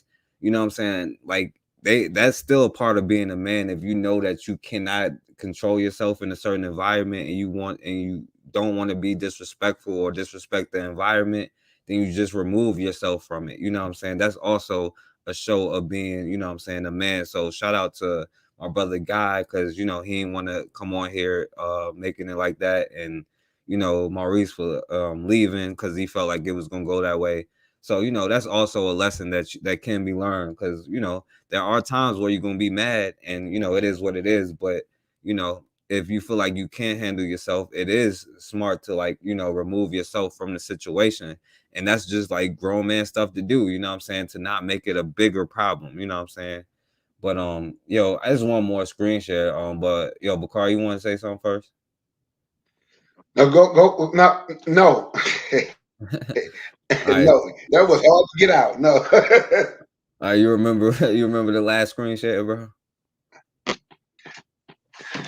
Do I remember the last one? Yeah, about the dude in Indiana. Yeah, I know. Yeah, we got try a sidetrack. Blue, I know you was watching. And you don't have to answer or not because I'm about to show it. But do y'all got any guesses? Because there's an update in the Man, case. play the slide. Huh? Yeah, it's an update in the case. I don't know if y'all heard about it. Did you hear about an update in the case, Bakari?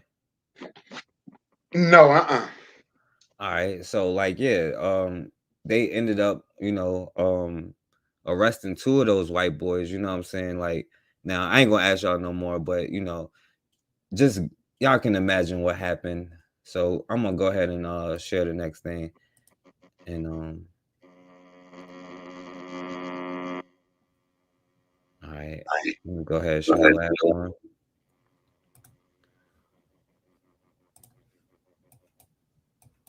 Well, the man at the center of a July 4th attack last year near Lake Monroe is now calling for his charges to be dropped and the special prosecutor to step down. Vox Booker is charged with battery and criminal trespassing. News 8's Sarah Hignite reports the reasoning behind Booker's demands. Vox Booker claims to have been the victim of a racially motivated attack near Lake Monroe in July of 2020. Since then, 2 men have been charged in the attack, and now, more than a year later, a special prosecutor is charging Booker with battery and criminal trespassing in connection to the incident. But has taken the outrageous step of charging Booker, the victim, as a felon. He faces up to 3.5 years in prison and $15,000 in fines for being subjected to a racist assault. The original DNR investigation did call for charges to be filed against Booker in addition to the two men he accused of attacking him. One of Booker's attorneys claimed in a news conference on Monday that the narrative that one of the men pushed Booker first, then Booker punched him, is proof that Booker was acting in self-defense. Later in that same news conference, Booker backtracked, saying that the narrative was not true and that he did not punch the man after being pushed, but rather he walked away, only to be attacked from behind. This has been humiliating and defeating. I had just moved to a new city. I was looking forward to starting a new job, to moving forward with my life, and I'm dragged back into this moment. For some folks, it was a year ago. For me, it's happened every day. Booker says the special prosecutor assigned to the case is only pressing the charges against him because he wouldn't agree to drop the case and the charges against the other men and do a joint press conference. I don't care if she wants to drag me back to the hanging tree herself. I am not going to back down from this. I'm not going to just let these folks go on about their life like they didn't victimize me, like the crime didn't impact an entire community. I'm going to stand up for myself. As for the criminal trespassing charges, Booker's attorney claims that he was only on private property while he was passing through to get where his other friends were, that the actual altercation happened on public property. Booker's also claiming that DNR did not follow proper protocol when responding to the scene initially by first talking to the group of people that Booker accuses of attacking him before coming to talk to Booker, the person who called 911. This is systemic racism in action. At every step, white officers and the white special prosecutor give white folks the benefit of the doubt and all the sympathy. Booker and his team of attorneys say they plan to challenge the charges and are asking for the special prosecutor to step down. Reporting, I'm Sierra Hignite, Wish TV, wishtv.com, and follow us on Facebook.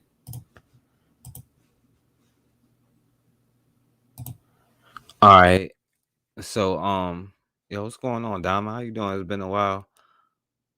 The Asian restaurant. Yeah, Erica, I put it, I had that in my premiere, but for some reason it won't upload. But yeah, I'll talk about it after this. Yeah, I appreciate that, Showtime. Thank you. But yo, anyway, to the story, now they did arrest two. Y'all seen that lynch mob, you know what I'm saying? And they arrested two of those white boys. I'm pretty sure they arrested that fat white boy, you know what I'm saying? But of course, they're going to get on code. And after a few months and after people stopped being mad and forgot about it, now they decided to charge this brother for what, getting harassed and, you know what I'm saying, humiliated. And, he said he was about to be lynched, you know what I'm saying? But he's now being charged with battery and trespassing, you know what I'm saying? Because he was trying to walk through the area to get to his other white friends, but some other white people cut him off, you know what I'm saying? And it was about to lynch him real quick. But, pretty much they're saying they're charging him because he would not drop the charges on the white boys who was trying to lynch him. So they charged him with battery and trespassing, you know what I'm saying? So pretty much now he's facing charges because he won't drop the charges, you know what I'm saying? So yeah, Bakari. Yo, when I looked at that, what did he have around him?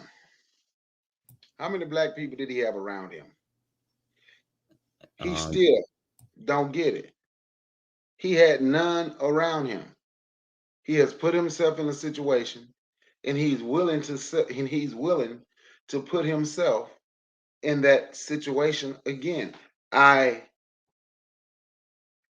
feel sorry for the brother, him being almost lynched, because that is something that we could stand up for as a people, because we don't want to see that happen. But you still don't have none of us around you. You still go back around the same people. And then you have a white man standing up there talking about how a white special prosecutor and a white judge and a white something else give white people special privileges. Now, this is a white man who's explaining this, and I know it's some black people that's going to be glad that an old gray-head white man said that. But that's like an oxymoron, I guess. It's crazy, I guess. Well, he's up there explaining. You are one of those people. Right now, you're getting a check trying to defend him. But was he on private property? And if he had to go through private property to get to the public property, his so-called friends that put him in that position is just as guilty as the ones who was trying to lynch him. Because I'm quite sure they knew going that way was private property. Why didn't they show him the other way to go around somebody's property? He got off and followed them, I guess. But he was trying to get to them, and they wasn't there. I mean, I don't know, but I hear him speak, and he sounds like he's willing to put himself back in that same situation. That's what it sounds like to me. We have to be better than that. The parents, we have to start raising and teaching our kids better. We have to. Well, if not, we got another 148 years of this. And it's crazy. And I yield the mic. Yeah, facts, my brother. And yeah, you definitely heard him in his interview, you know what I'm saying? You heard how he sound. And that's not to judge him or nothing like that, but you know, he did end up in a situation like that for a reason. Now, you know, there are two different stories, you know what I'm saying? One person is from Jamaica, a Jamaican immigrant, one person is from here. But guess what? They was one big Negro, you know what I'm saying? And let me play this real quick because at the beginning I played this and I want y'all to hear this, you know what I'm saying? Because this is their attitude when it comes to their children being harmed by one of us. So this has to be our attitude. So I want y'all to hear this real quick. Begged the public for information. Our state, our counties need this message right here more than anything. There can be mercy, there can be forgiveness, but justice, it has to be served. Now you see what they're telling you about, you know, and the live premiere is I don't know what's going on with that. If I can't get it up by 12 o'clock, then I'll just wait till tomorrow. But yo, they're telling you, you know what I'm saying, they will have mercy, they can have forgiveness, but you best believe there has to be justice. Now, Bakari, you was talking about you said my mic. Bakari, I'm sounding all right, Bakari? Yeah, I can hear you. Okay. Yeah. But yeah, Bakari, you was talking about he was on private property, and according to his story, he said he was walking through an area, but the place that they were on at the time was public area, not private property. You know what I'm saying? So Oh, okay. Well, maybe I misunderstood what they said. I thought they said he went through private property. no, And that's what the white boys are saying. That's why they letting them oh, I know. thought that what the news was saying that actually happened. Okay, now I misunderstood what they said. Yeah, see, they might be. I don't know. That's what the black dude is saying. I believe I'm just going with the black dude. He said he was walking through. He was on private property, but the situation happened on public property. You know what I'm saying? So, like pretty much, he was on a place. He was somewhere he didn't belong in the first place, and the other brother was somewhere he didn't belong in the first place. And we can go through these stories all day long. You know what I'm saying? And you know, I just wanted to show that. And this show wasn't even supposed to be that long because it was supposed to be a premiere, but they're not letting me upload my video for some reason. But you know, it is what it is. But yo, Erica want me to show one more video, so I'm gonna go to that. But yeah, Bakar, you got anything else you want to say about this? Go ahead and Well, show not, that video. well, yeah, talk for a second while I find it real quick. You want me to talk for a second while you find it real quick? Well, you know, this whole show has been a great show so far. But be careful. That's what I can tell you. We have to be careful. Man, this is 2022. Wow. We still going through the same thing that they went through in 1922. You understand? You can, if you go back and you read Marcus Garvey book talking about the situation, it's It's us today. This come from Rudyard Kipling's The Jungle Book. He's describing monkeys. But just listen to it. I'm not calling it. Just listen. Somebody asked me, said, who does this remind you of? They have no law. They are outcasts. They have no speech of their own, but uses stolen words, which they overhear when they listen and peep and wait up above in the branches. Their way is not our way. They are without leaders. They have no remembrance. They boast and chatter and pretend that they are a great people about to do great affairs. But the falling of a nut turned their minds to laughter, and all is forgotten. I don't know if y'all heard that or understood that, but would you like me to read it again? Somebody is saying, they're describing us. We don't have no leadership. We don't have any remembrance of where we come from. We do make up false stuff. We are from here, not the language. We have a language that was forced on us. We have no remembrance of who we are. We don't want to know who we are. And entertainment seems to be more important to us than building ourselves up. We do talk about how great we are or how great we once were, but it's not a falling of a nut that's turning to laughter. It's us looking for reasons to fight each other, the reasons why we can't build.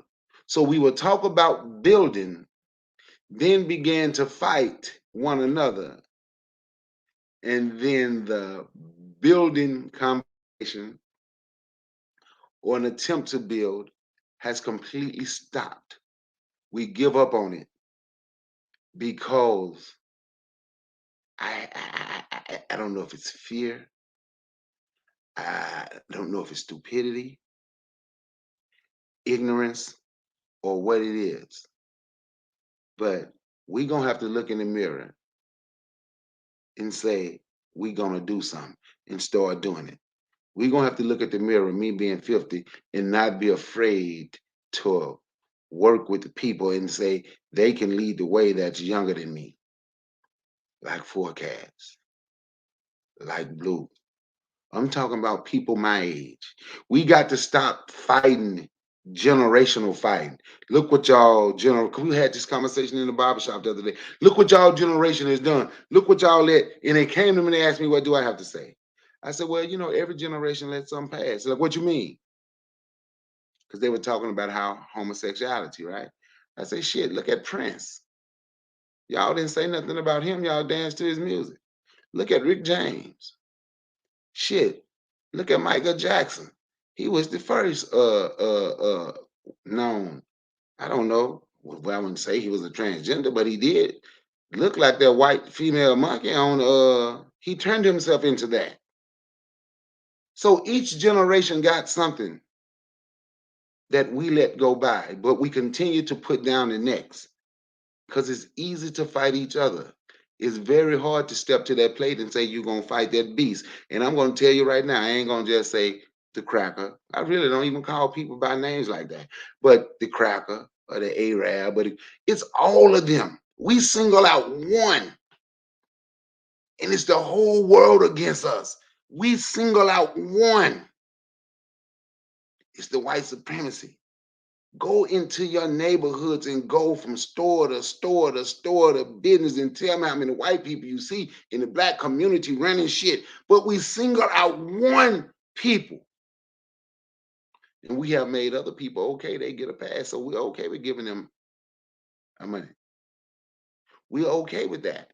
Because we single out one and forget how the others have joined forces with that one. Because everybody see us the same. Except Can I us. piggyback off of you just a And I second? yield the mic. Yeah, go ahead, Blue. I'm done. I yield the mic. Yeah, just to piggyback off what you were saying with looking in the mirror.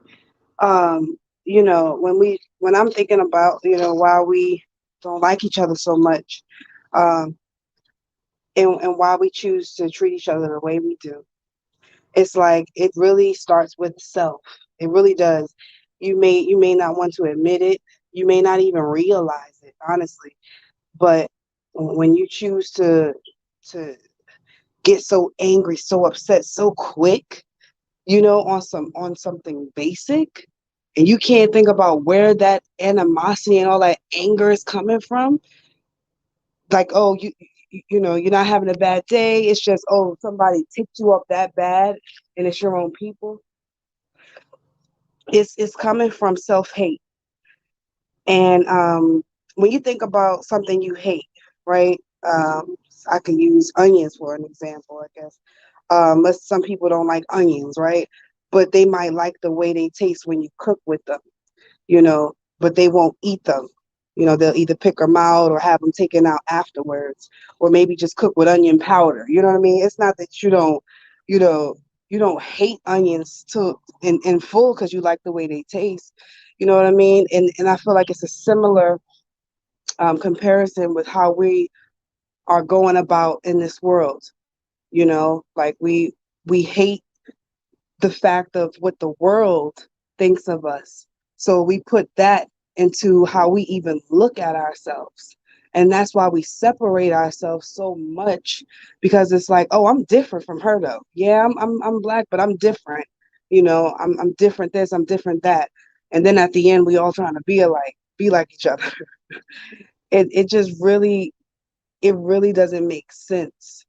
So it's time to let go of that block that you have, and really start with loving yourself, taking care of yourself. I feel like starting with self-care and respect. Like, do we know what's decency looks like, or what being respectful to yourself looks like? I'm starting to think that, people don't even really know.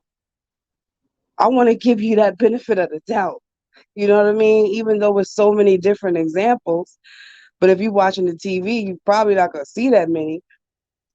But it's like, maybe, because they say if you know better, you do better, right? So maybe these people just don't know better. But if you want to know better, don't you have to kind of look and search and try to understand? So we're not even taking that time to make that effort, And again, it's a lot of things that's being thrown in your face to distract you and make you think about other things. So it does make it harder, you know? So I can understand that, but you gotta kind of use your imagination, the part that they have kind of shut down, to be able to dream big or to think big, see big. You may see something that you want or you want to do, but you don't know how to get there. How you not gonna know, or how would you know if you're not gonna try? So you have to be willing to try. Be a fighter. You know what I mean? Think to win. I'm hoping that we get motivated, because again, looking at the majority of us and how it's just like looking at a scale, we all the way down, hitting the ground. Looking at a scale and being so down, how can you think someone gonna want to help you, your own people, when you holding us back and holding us down so much? At least start showing some decency. Let's and we have got to focus on our kids. If you're older or you're of age, and you have connection with someone, you could be in a child's life in however way you can help them, even by talking to them. I think it would be a great idea if you know, we say we got all of these girlfriends and all of y'all guy friends, y'all hanging out together. Do something for the kids, you know. All girls get together with y'all kids and do their makeup, or just show them appreciation. that, talk to them. Words are very big and they're very impactful because they make you feel a certain way. So when you always talking down, embarrassing, and just not being respectful, it puts it plays a major part in a child's life. So just think about the things that you're doing and what you're putting out into around what's around you into the world, because it's coming back. It's coming back. And if you want to be blessed and not be going through so much of a struggle, then try your best to be a decent person. That's the best and simple way I could put it. But can't remember what else y'all was mentioning. I don't know if you're showing your video now, Kaz. Yeah, because I was about to wrap up, but Erica wanted me to show y'all one more video, and I do think it's a video we should see. Okay.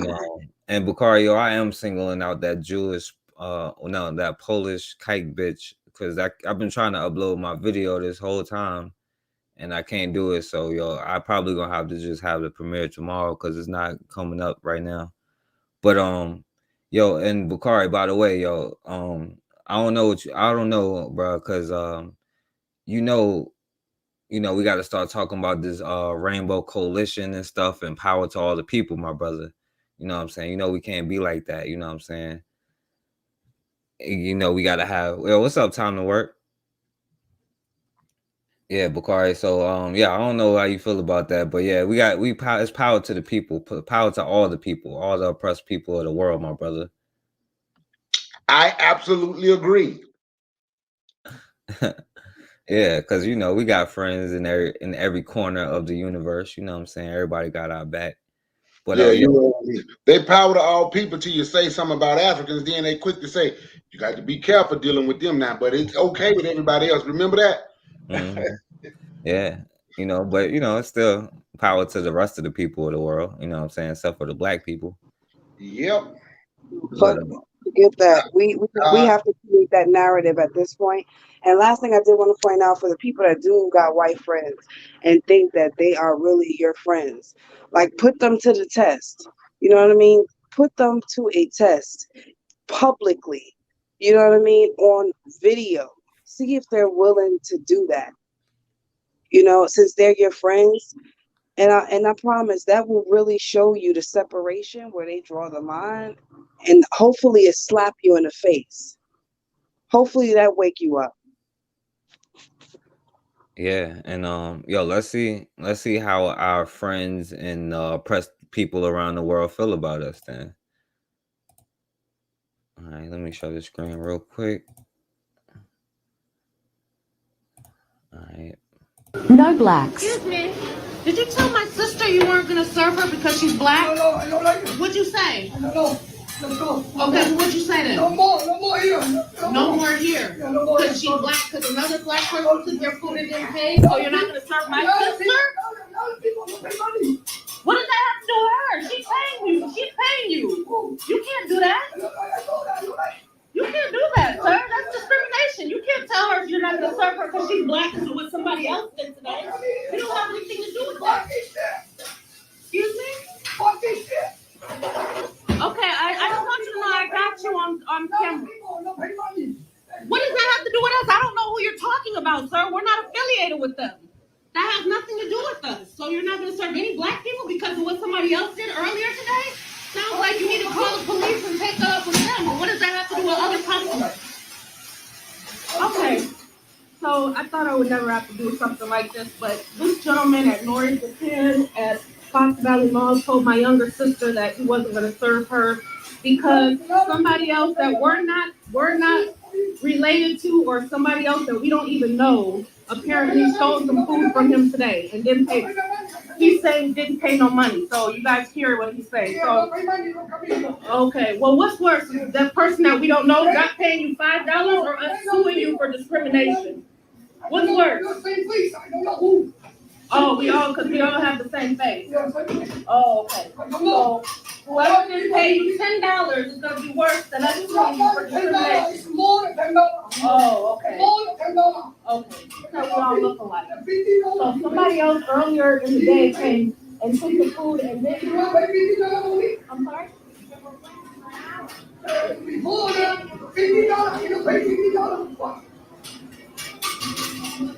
It's unbelievable.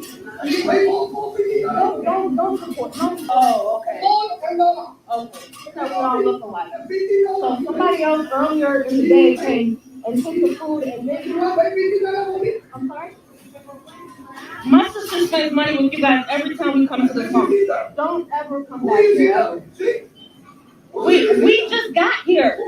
We just got here. I don't know who you're talking about. I don't know this person that you're talking about. We just got here. It wasn't her. All right. That's unbelievable. All right, yeah. And but yeah, I know this Korean dude ain't just say we all look alike, you know what I'm saying? And but we sitting here fighting, Chinese dudes, you know what I'm saying? This this chink, you know what I'm saying, or this whatever he is, you know what I'm saying?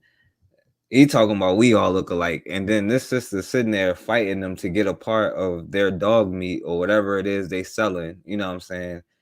We fighting to be a part of that.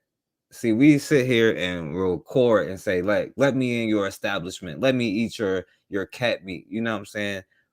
And you don't even realize these people is probably spitting in your food. You know what I'm saying? I would rather for somebody to tell me I'm not serving you so I can keep my dollars in your pocket, in my pocket. Now, their group is going to support them. You know what I'm saying? Other Koreans is going to go support them. You know what I'm saying? Gook or whatever. You know what I'm saying? Who knows what they are? They all look alike. You know what I'm saying? And they're going to try to say we look alike. That's the crazy part. But, they won't accept that their own culture is just a watered down version of Black culture, you know what I'm saying, African culture, because they take everything just like everybody else did. But they can't even be the number one. They're not even the number one winners in the war, you know what I'm saying, as far as racism. They number two as far as non-melanated people. You know what I'm saying? They can't even be at the top of the non-melanated list, and they talking about somebody else, But of course, we're gonna be out here talking about stop Asian hate and people should support their businesses and stuff like that. But like people in the comments said, when have you ever seen one of them in our businesses? You know what I'm saying? But yeah, one of y'all want to go in on that?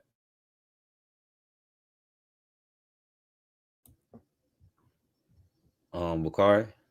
I can. Oh, okay. Go ahead, then, Blue. Yep.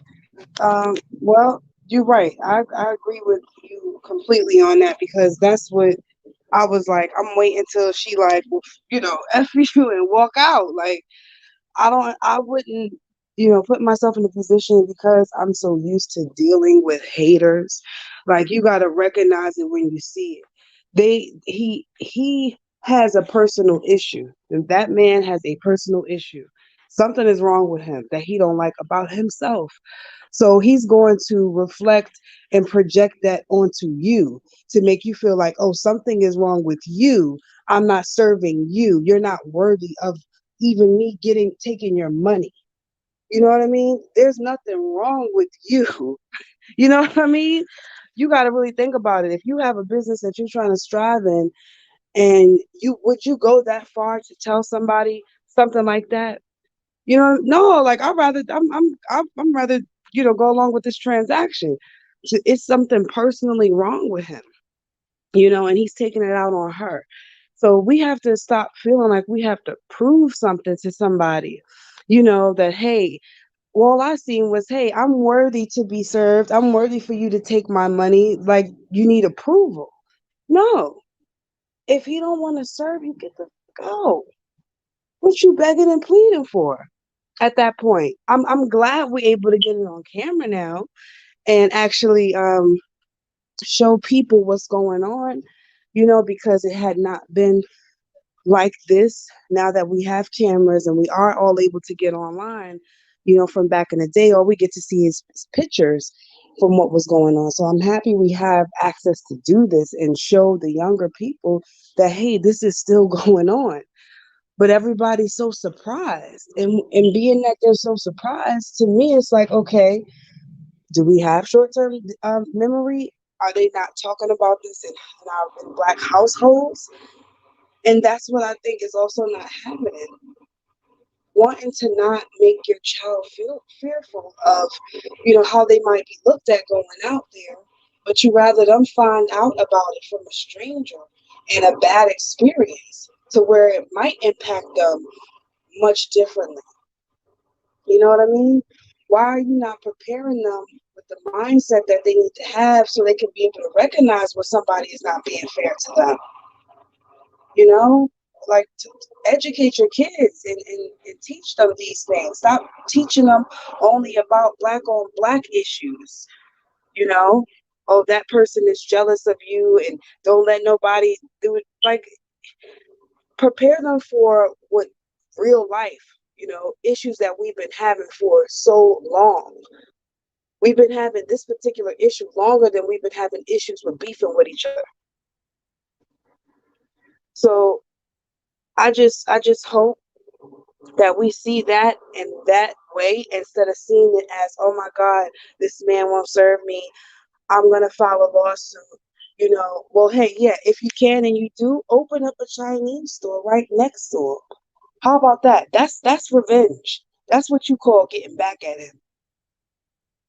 Okay? I love the way Beyonce said it. She said, always stay focused. Best revenge is your paper. You know what I mean? That's how you turn things around. If they constantly look at you in one image, show them something else. And we believe in the one thing that we have yet to try is doing things from what we hear years and generations of people saying. Why won't we try this? We willing to try and believe everything else, but the messages that have been going on for years for us to grow together. Why won't we just give it a shot? Even if you're one of those people that's completely negative, and oh, that ain't gonna work, at least give it a shot, because nothing else you did is working. And I'll pass the mic. Yeah, facts, Blue. Bakari, hey, hurry up and buy, Bakari. Yeah, I'm gonna hurry up and buy. Hey, want me to tell you who? I'm gonna be honest with you, man. This might offend some people if it do, my bad. Oh well. But anyway, right? I'm gonna be honest with you. Have respect for Dr. King. And I don't know, the Panthers. But I blame this type of stuff on them. Dr. King was willing to take an ass whooping to go sit next to people that don't like him. Right? The Panthers taught people we all the same. Power to all people. Now, as you go through that power to all people struggle, right? As we're going through that and we see once these so-called oppressed groups from all around the world, once they get power, their goal is to put Black people in a place. But it's up to us to say we're not going.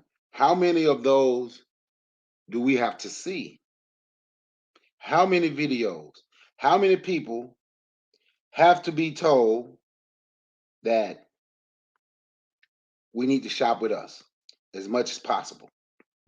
They're not gonna learn until it happens to them or somebody close to them. That's the problem. And then once we shop with us as much as possible. Right there in Maryland, I think I showed y'all. I think it was about an hour and a half from Richmond. You can Google it while you're on here, look it up. They have a Black-owned Chinese restaurant right there in the Black neighborhood, right? Those are some of the things that we can start doing. If you want Chinese food or Japanese food or Mexican food that bad, Learn to cook it and serve yourself. We don't have to put up with this nonsense. I know that's what we've been taught. But I can show you what celebrities here in Atlanta in a restaurant called Houston's and how they're complaining. Folks wouldn't serve them. We gonna make them change how they treat us. Boycott them till they change. No, don't boycott them till they change. If they have a good restaurant, shit, copy the style and open a restaurant. Serve the same food. Houston is a steakhouse. Copy their style, open a restaurant, do the same thing. But somebody have told us that we can't. We can't do that. We have been told that's racist if we do for self, if we exclude other people.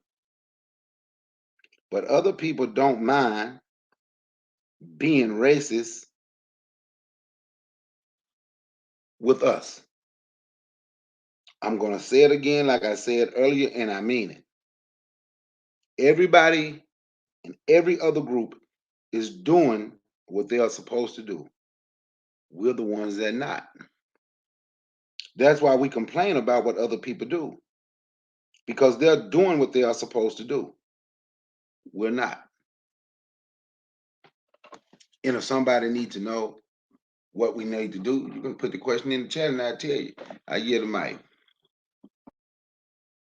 Now, y'all tripping, right? Because it's power to all the people, not just black people. It's power to all the oppressed people all around the world. We got friends everywhere, you know what I'm saying? Now, he didn't mean it that way, you know what I'm saying? Y'all know that we can just like love everybody to the point where we can, achieve equality, right? We can like hold hands and like start singing Kumbaya and stuff like that. Like, it's power to all the people, well, I can't even say that because I can't even put my own video up on here, you know what I'm saying, which was supposed to be a premiere, but it's gonna be tomorrow. But on that premiere, right, it was a biracial dude. He was half Asian and half black. Do you know that 50% of his blackness is enough to not bring out the Stop Asian Hate crowd? Because you don't see nobody standing up for him when this white boy in a trailer park who he thought was his friend shot and killed him. And he said it sounded like he was breaking in. He said he was breaking in his house, and every single witness is even video and everything. Said he never did that. He just shot him. But first of all, if he's your friend, would you just shoot your friend who's supposedly breaking in your house? Or would you at least be like, hey man, what are you doing? You know what I'm saying? But that 50% of blackness did not save him. And this is what I'm trying to tell us. We cannot escape from our blackness. You know what I'm saying? That was the whole point of this live. The whole point of the premiere was supposed to be.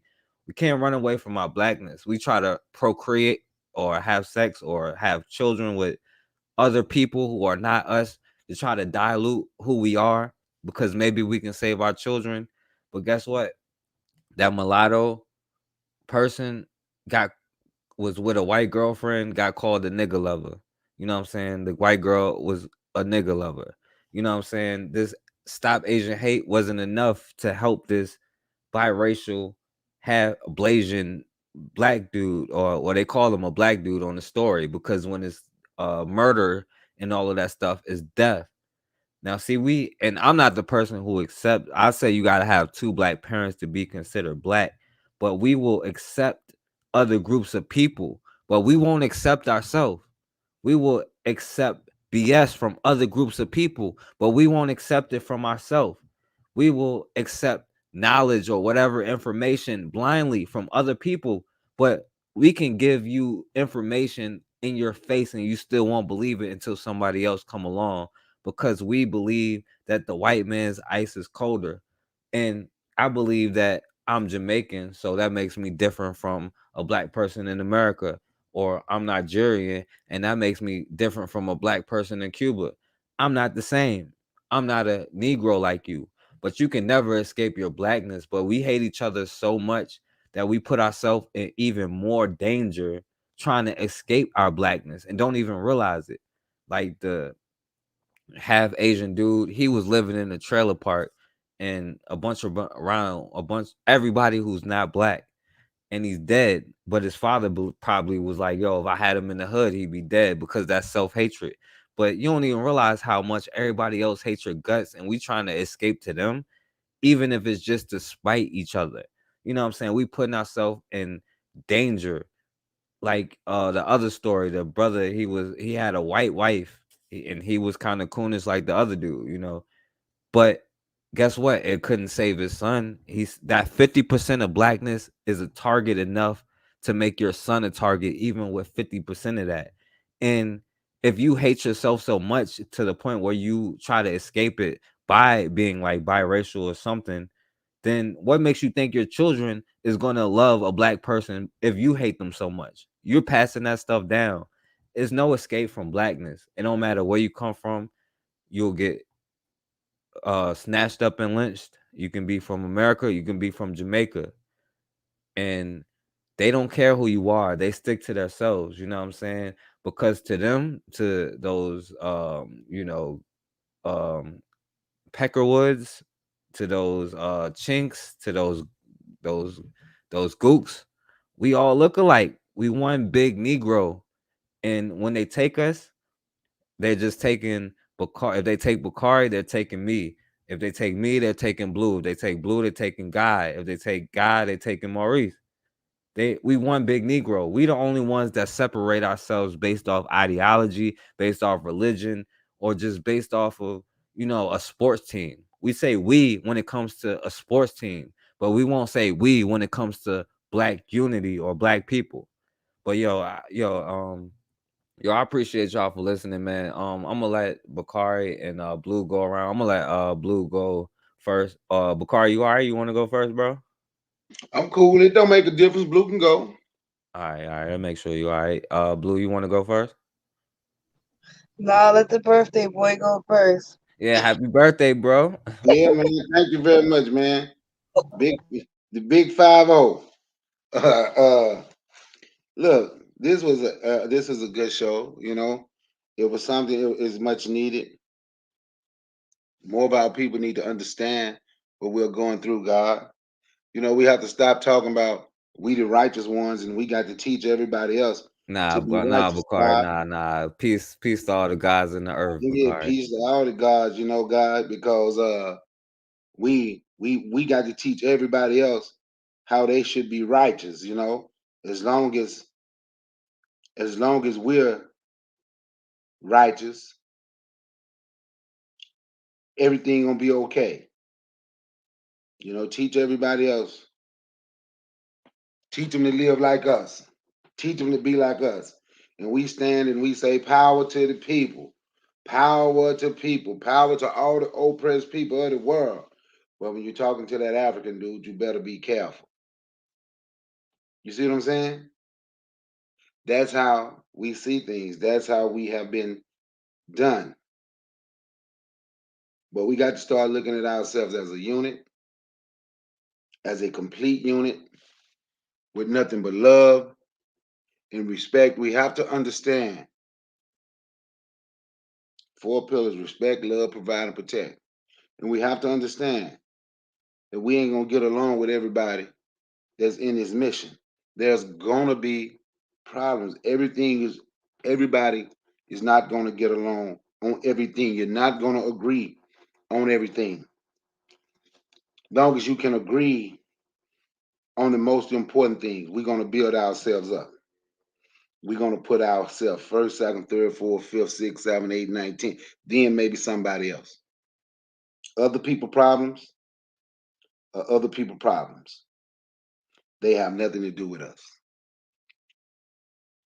And that have nothing to do with hatred. That have absolutely everything with wanting to see us as a people do better. We can't give all our time to other people when we're the ones that's at the bottom right now. We have to build ourselves up. We have to create something. our only option to the system can't be complain about the system. That can't be our only option to the system. But right now we seem like that's our only option. If we gonna complain, that's our alternative. Don't build nothing, complain. Don't build nothing, let's think of words we can call them. Let's see how we can be disrespectful to them with words. Let's see how we can show who hate everybody else the most, right? And remain pro-black at the same time. Or as some people say, they be whatever the hell, right?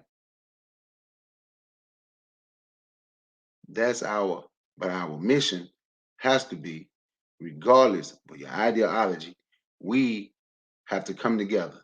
Only black think they got to smile in other races' faces to get their dollar. Other races will not compromise their racial pride. And savages is absolutely correct. We compromise everything because we want to be friendly. We ain't just smiling at them to get their dollar. We are trying to be friends. We literally want to be friends.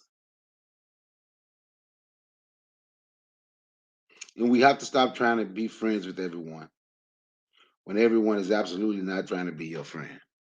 And I yield the mic. Oh, wait a minute. By the way, my name is Brother Bakari. That's my channel. If you hadn't heard of me, you heard of me now. You could go listen to my channel, see if you like anything. If you don't, just listen to a few of them anyway. Come back and subscribe. But even if you don't, and if you're about Team Black and you want to see us move, we still together. Peace, one love.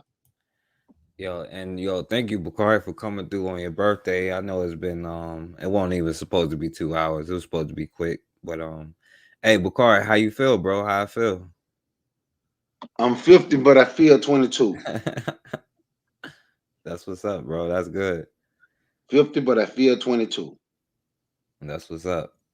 All right, Blue. Yeah, I love that. I hope I feel like that when I get 50. So you're gonna have to share your secrets.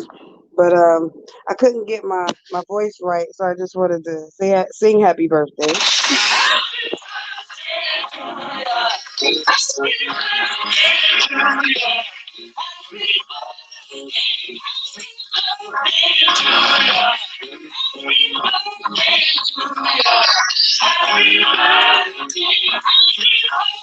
Okay, that sounds good. But yeah, I'm working on my vocals. Thank you.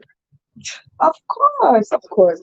I really think it's selfless of you to still put time in.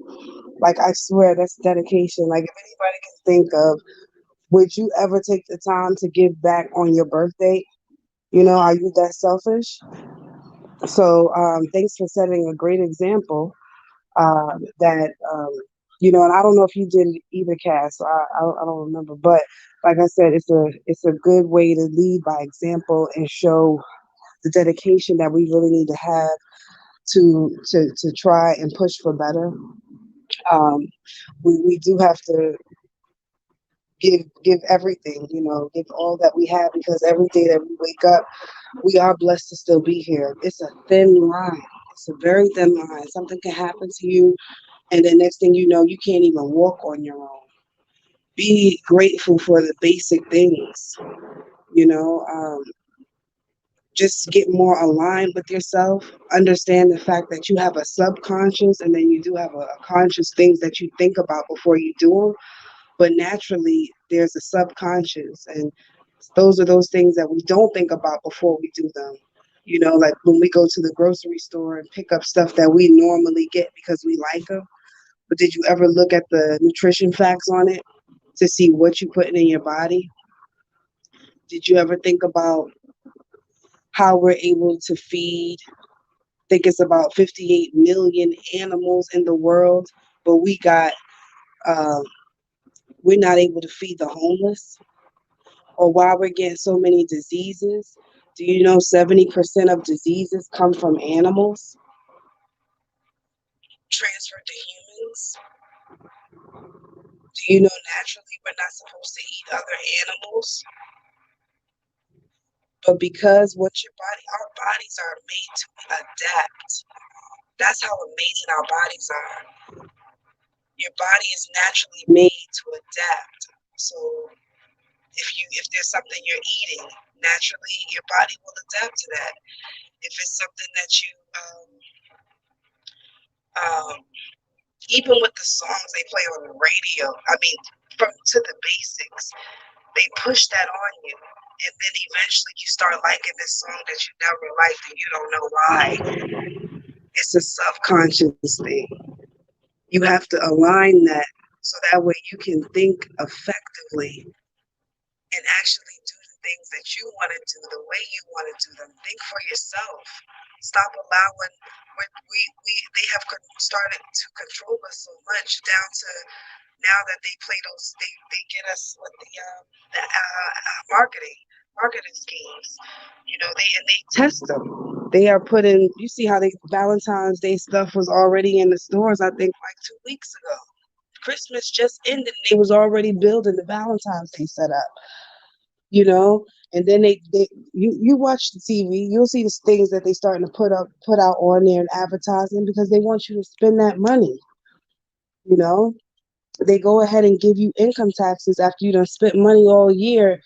Can you imagine how much money they are making from taxes off of each purchase when you think about all the purchases you made? And taxes went up at that. That means they need more money from us. We are finding a way not to get them the money that they used to having. I had bought something from $12 was my total, and my taxes was about $4 and change. That don't make you want the third of what I'm spending. Like, what's up with you? Anyways, you have to recognize what's happening. We file taxes, get taxes back, and then you got all of these things. You got Black History Month, following month, so that way we can spend, give them their money right back. They do all of Black Friday because they know they about to give us money, but we gonna have so much sales that they gonna get a good chunk of it back. It's a money game. Don't you want to get into that, jump into that game? When we build that wealth, we will build power. That's the revenge that we need to show them. And then eventually we will be able to teach ours. And we will be able to grow to a point where they cannot take it back. And if we don't do that and do it fast, we're not going to win here. They are already bringing over foreigners by the boatload, allowing them visas to get over here as long as they work on a farm. They don't even have to put tags on their car. They tags say farm use only. They don't even have to get a social. They can literally come over here based on being a farmer. Why don't we get into farming if they need them that bad?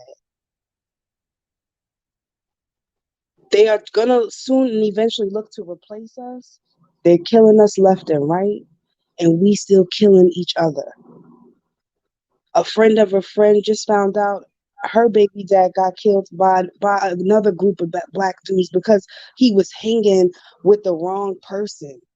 We really still doing that in 2021. And he had 2 kids. You can imagine how these 2 kids are going to be traumatized. Like this has to stop. You don't want to wait until it's one of yours, because eventually it may happen. And we have to face the facts and the reality of what's going on. And I hope that whoever does get to listen shares. That's the action part of this listening. You doing what you got to do and sharing it. Don't be selfish and keep this great information to yourself. And thanks for having me on. I'm glad we got a chance to get on the live and that I got a chance to come on. I even told Cass, like, what about a no days off challenge where for 30 days, whoever, takes a day, a dedicated day, and then the rest of the days, whoever can go live out of you, him, and Guy, take that turn. Even if it's 2 on the same day, as long as we can get a live on every day for 30 days, like, that would be awesome to commit to that and say we did that, So that's something to think about. But definitely hope everybody enjoys their night. And until next time. And let me say this right quick, Blue. When you said you see them with those tags say farm use only, right? Yeah, You see them on the highway riding around, right? I see them everywhere. Yep. You know what? Let me tell you something, right? That farm use only, Hmm. they don't have to pay the same amount of insurance either that Yeah, other yeah. people with driving commercial vehicles have to pay. Hmm. Yep, they get a lot of breaks because of that. A lot of breaks giving them jobs. Yep. Yep. As long as they work. That's slavery right there. Like as long as you work, you can stay in the US. And you already know they since they people here making moves, they are already hip to it. So we gonna just let them take over? We supposed to be running this. We've been here long enough. It's time. Yeah, it's definitely time, and yeah, because well, it's been time like 300 years ago. So Right. it's time now, you know what I'm saying? And yo, thank you, Blue, for coming on. And yo, thank you, Bakari, for coming on. And happy birthday, my brother. And yo, we wanted to get more people for the birthday challenge and stuff like that. Blue, like we gonna have to have like a meeting or whatever.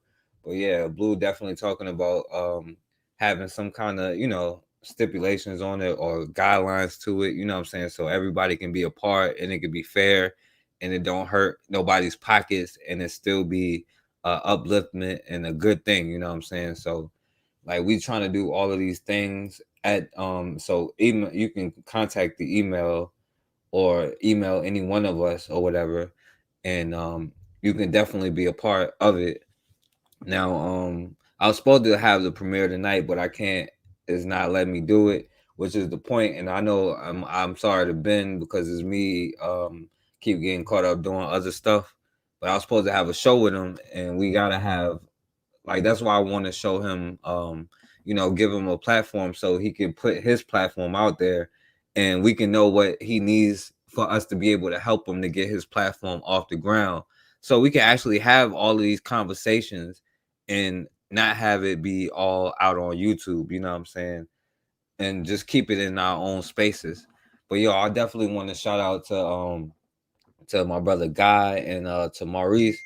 And I do think that like those are important conversations that we need to have because nobody said we gotta like each other. We can even hate each other. You can fight each other every day if you want to, but the purpose is the main goal has to be destruction of the system and more so a creation of a system to protect us globally. And I'm sure that Guy and Maurice agrees with that. And also shout out to them because like on the last show, it was a great show. Everybody came like grown men. We had a civil discussion, you know what I'm saying? We stayed to the topic. So I got a shout out to everybody who was involved, Bakari too. And again, like today, shout out to Guy. He felt like it would have been a problem if he came on. Maurice felt like it would have been a problem if he stayed on and they left. You know what I'm saying? We got to start leaving our issues, our trauma, our religious beliefs, our ideologies, everything at the door because we can all agree on one thing. You know what I'm saying? We don't want our children to keep getting harmed, to be in harm's way. We all agree we want our children to have the best possible future. Now, if we hate each other more than we love our children and love our lineage, that's a whole nother issue, which seemed like that's the issue. But come to a point where we got to put all that stuff aside to get to the places that we want to be, you know what I'm saying? Because like the title says, you know what I'm saying? Yeah, you missed a lot of time to work. And yo, shout out to Raw, yo. I hope Raw didn't leave. But I understand why she did if she did. But shout out to Raw, shout out to Erica. Time to work, Savage is I first time seeing you, my brother. But yo, it was Diamond who was in here. Chris, he was giving good information earlier. Pelage, everybody that came in here, I don't remember everybody, but shout out to all of y'all. But like the title says, you know what I'm saying, there can be mercy, there can be forgiveness, but there has to be justice. See, the problem is we get stuck on, okay, I'm gonna give them mercy without the justice. I'm gonna give them forgiveness without the justice. Now we're gonna hug them in their courtroom for killing our brother, you know what I'm saying? And the judge gonna get down there and hug them too. You know what I'm saying? Because there is mercy, there is forgiveness, but there is no justice. And for us, there is no mercy. For each other, there is no forgiveness. And for us, there is no justice. You know what I'm saying? But until we start giving each other mercy, till we start giving each other, you know what I'm saying? Until we start forgiving each other, until we start, you know what I'm saying? Until we start forgiving each other, until we start giving each other justice, then we'll never get it. You know what I'm saying? So again, like I'm gonna probably be back on here tomorrow because there's a live premiere. I don't know what I'm gonna be talking about, but it's probably not gonna be a long show. But make sure y'all subscribe to the backup channel, the Forecast Radio 24. I cannot put the live premieres on this channel, even though y'all keep commenting. Y'all gotta subscribe to the other channel for the live premieres because they keep taking this one down. You know what I'm saying? But y'all want I'm to gonna play join this? you tomorrow too. I have a Huh? nice poem. I said I'm gonna join you tomorrow too. I have a nice poem that I want to share for the brothers out there. Oh yeah, definitely. You and Bakari and whoever else. So yeah, and shout out to Bakari. Happy birthday again. But I'm gonna play this real quick because this is the title of the show, and this comes from a white boy whose daughter got killed because his racist little daughter got killed because she was calling somebody a nigga and trying to swerve him off the road, and the dude was armed and she didn't know it. She got shot in the head and killed. You know what I'm saying? But this is how he feels about the situation. Information. Our state, our counties need this message right here more than anything. There can be mercy, there can be forgiveness, but justice, it has to be served. Wilson. Yeah, so thank all of y'all, man, for coming on. I'm sorry for keeping y'all so long, man. It was a great show. And as always, man, we have got to start standing for something, or we're going to keep falling for anything.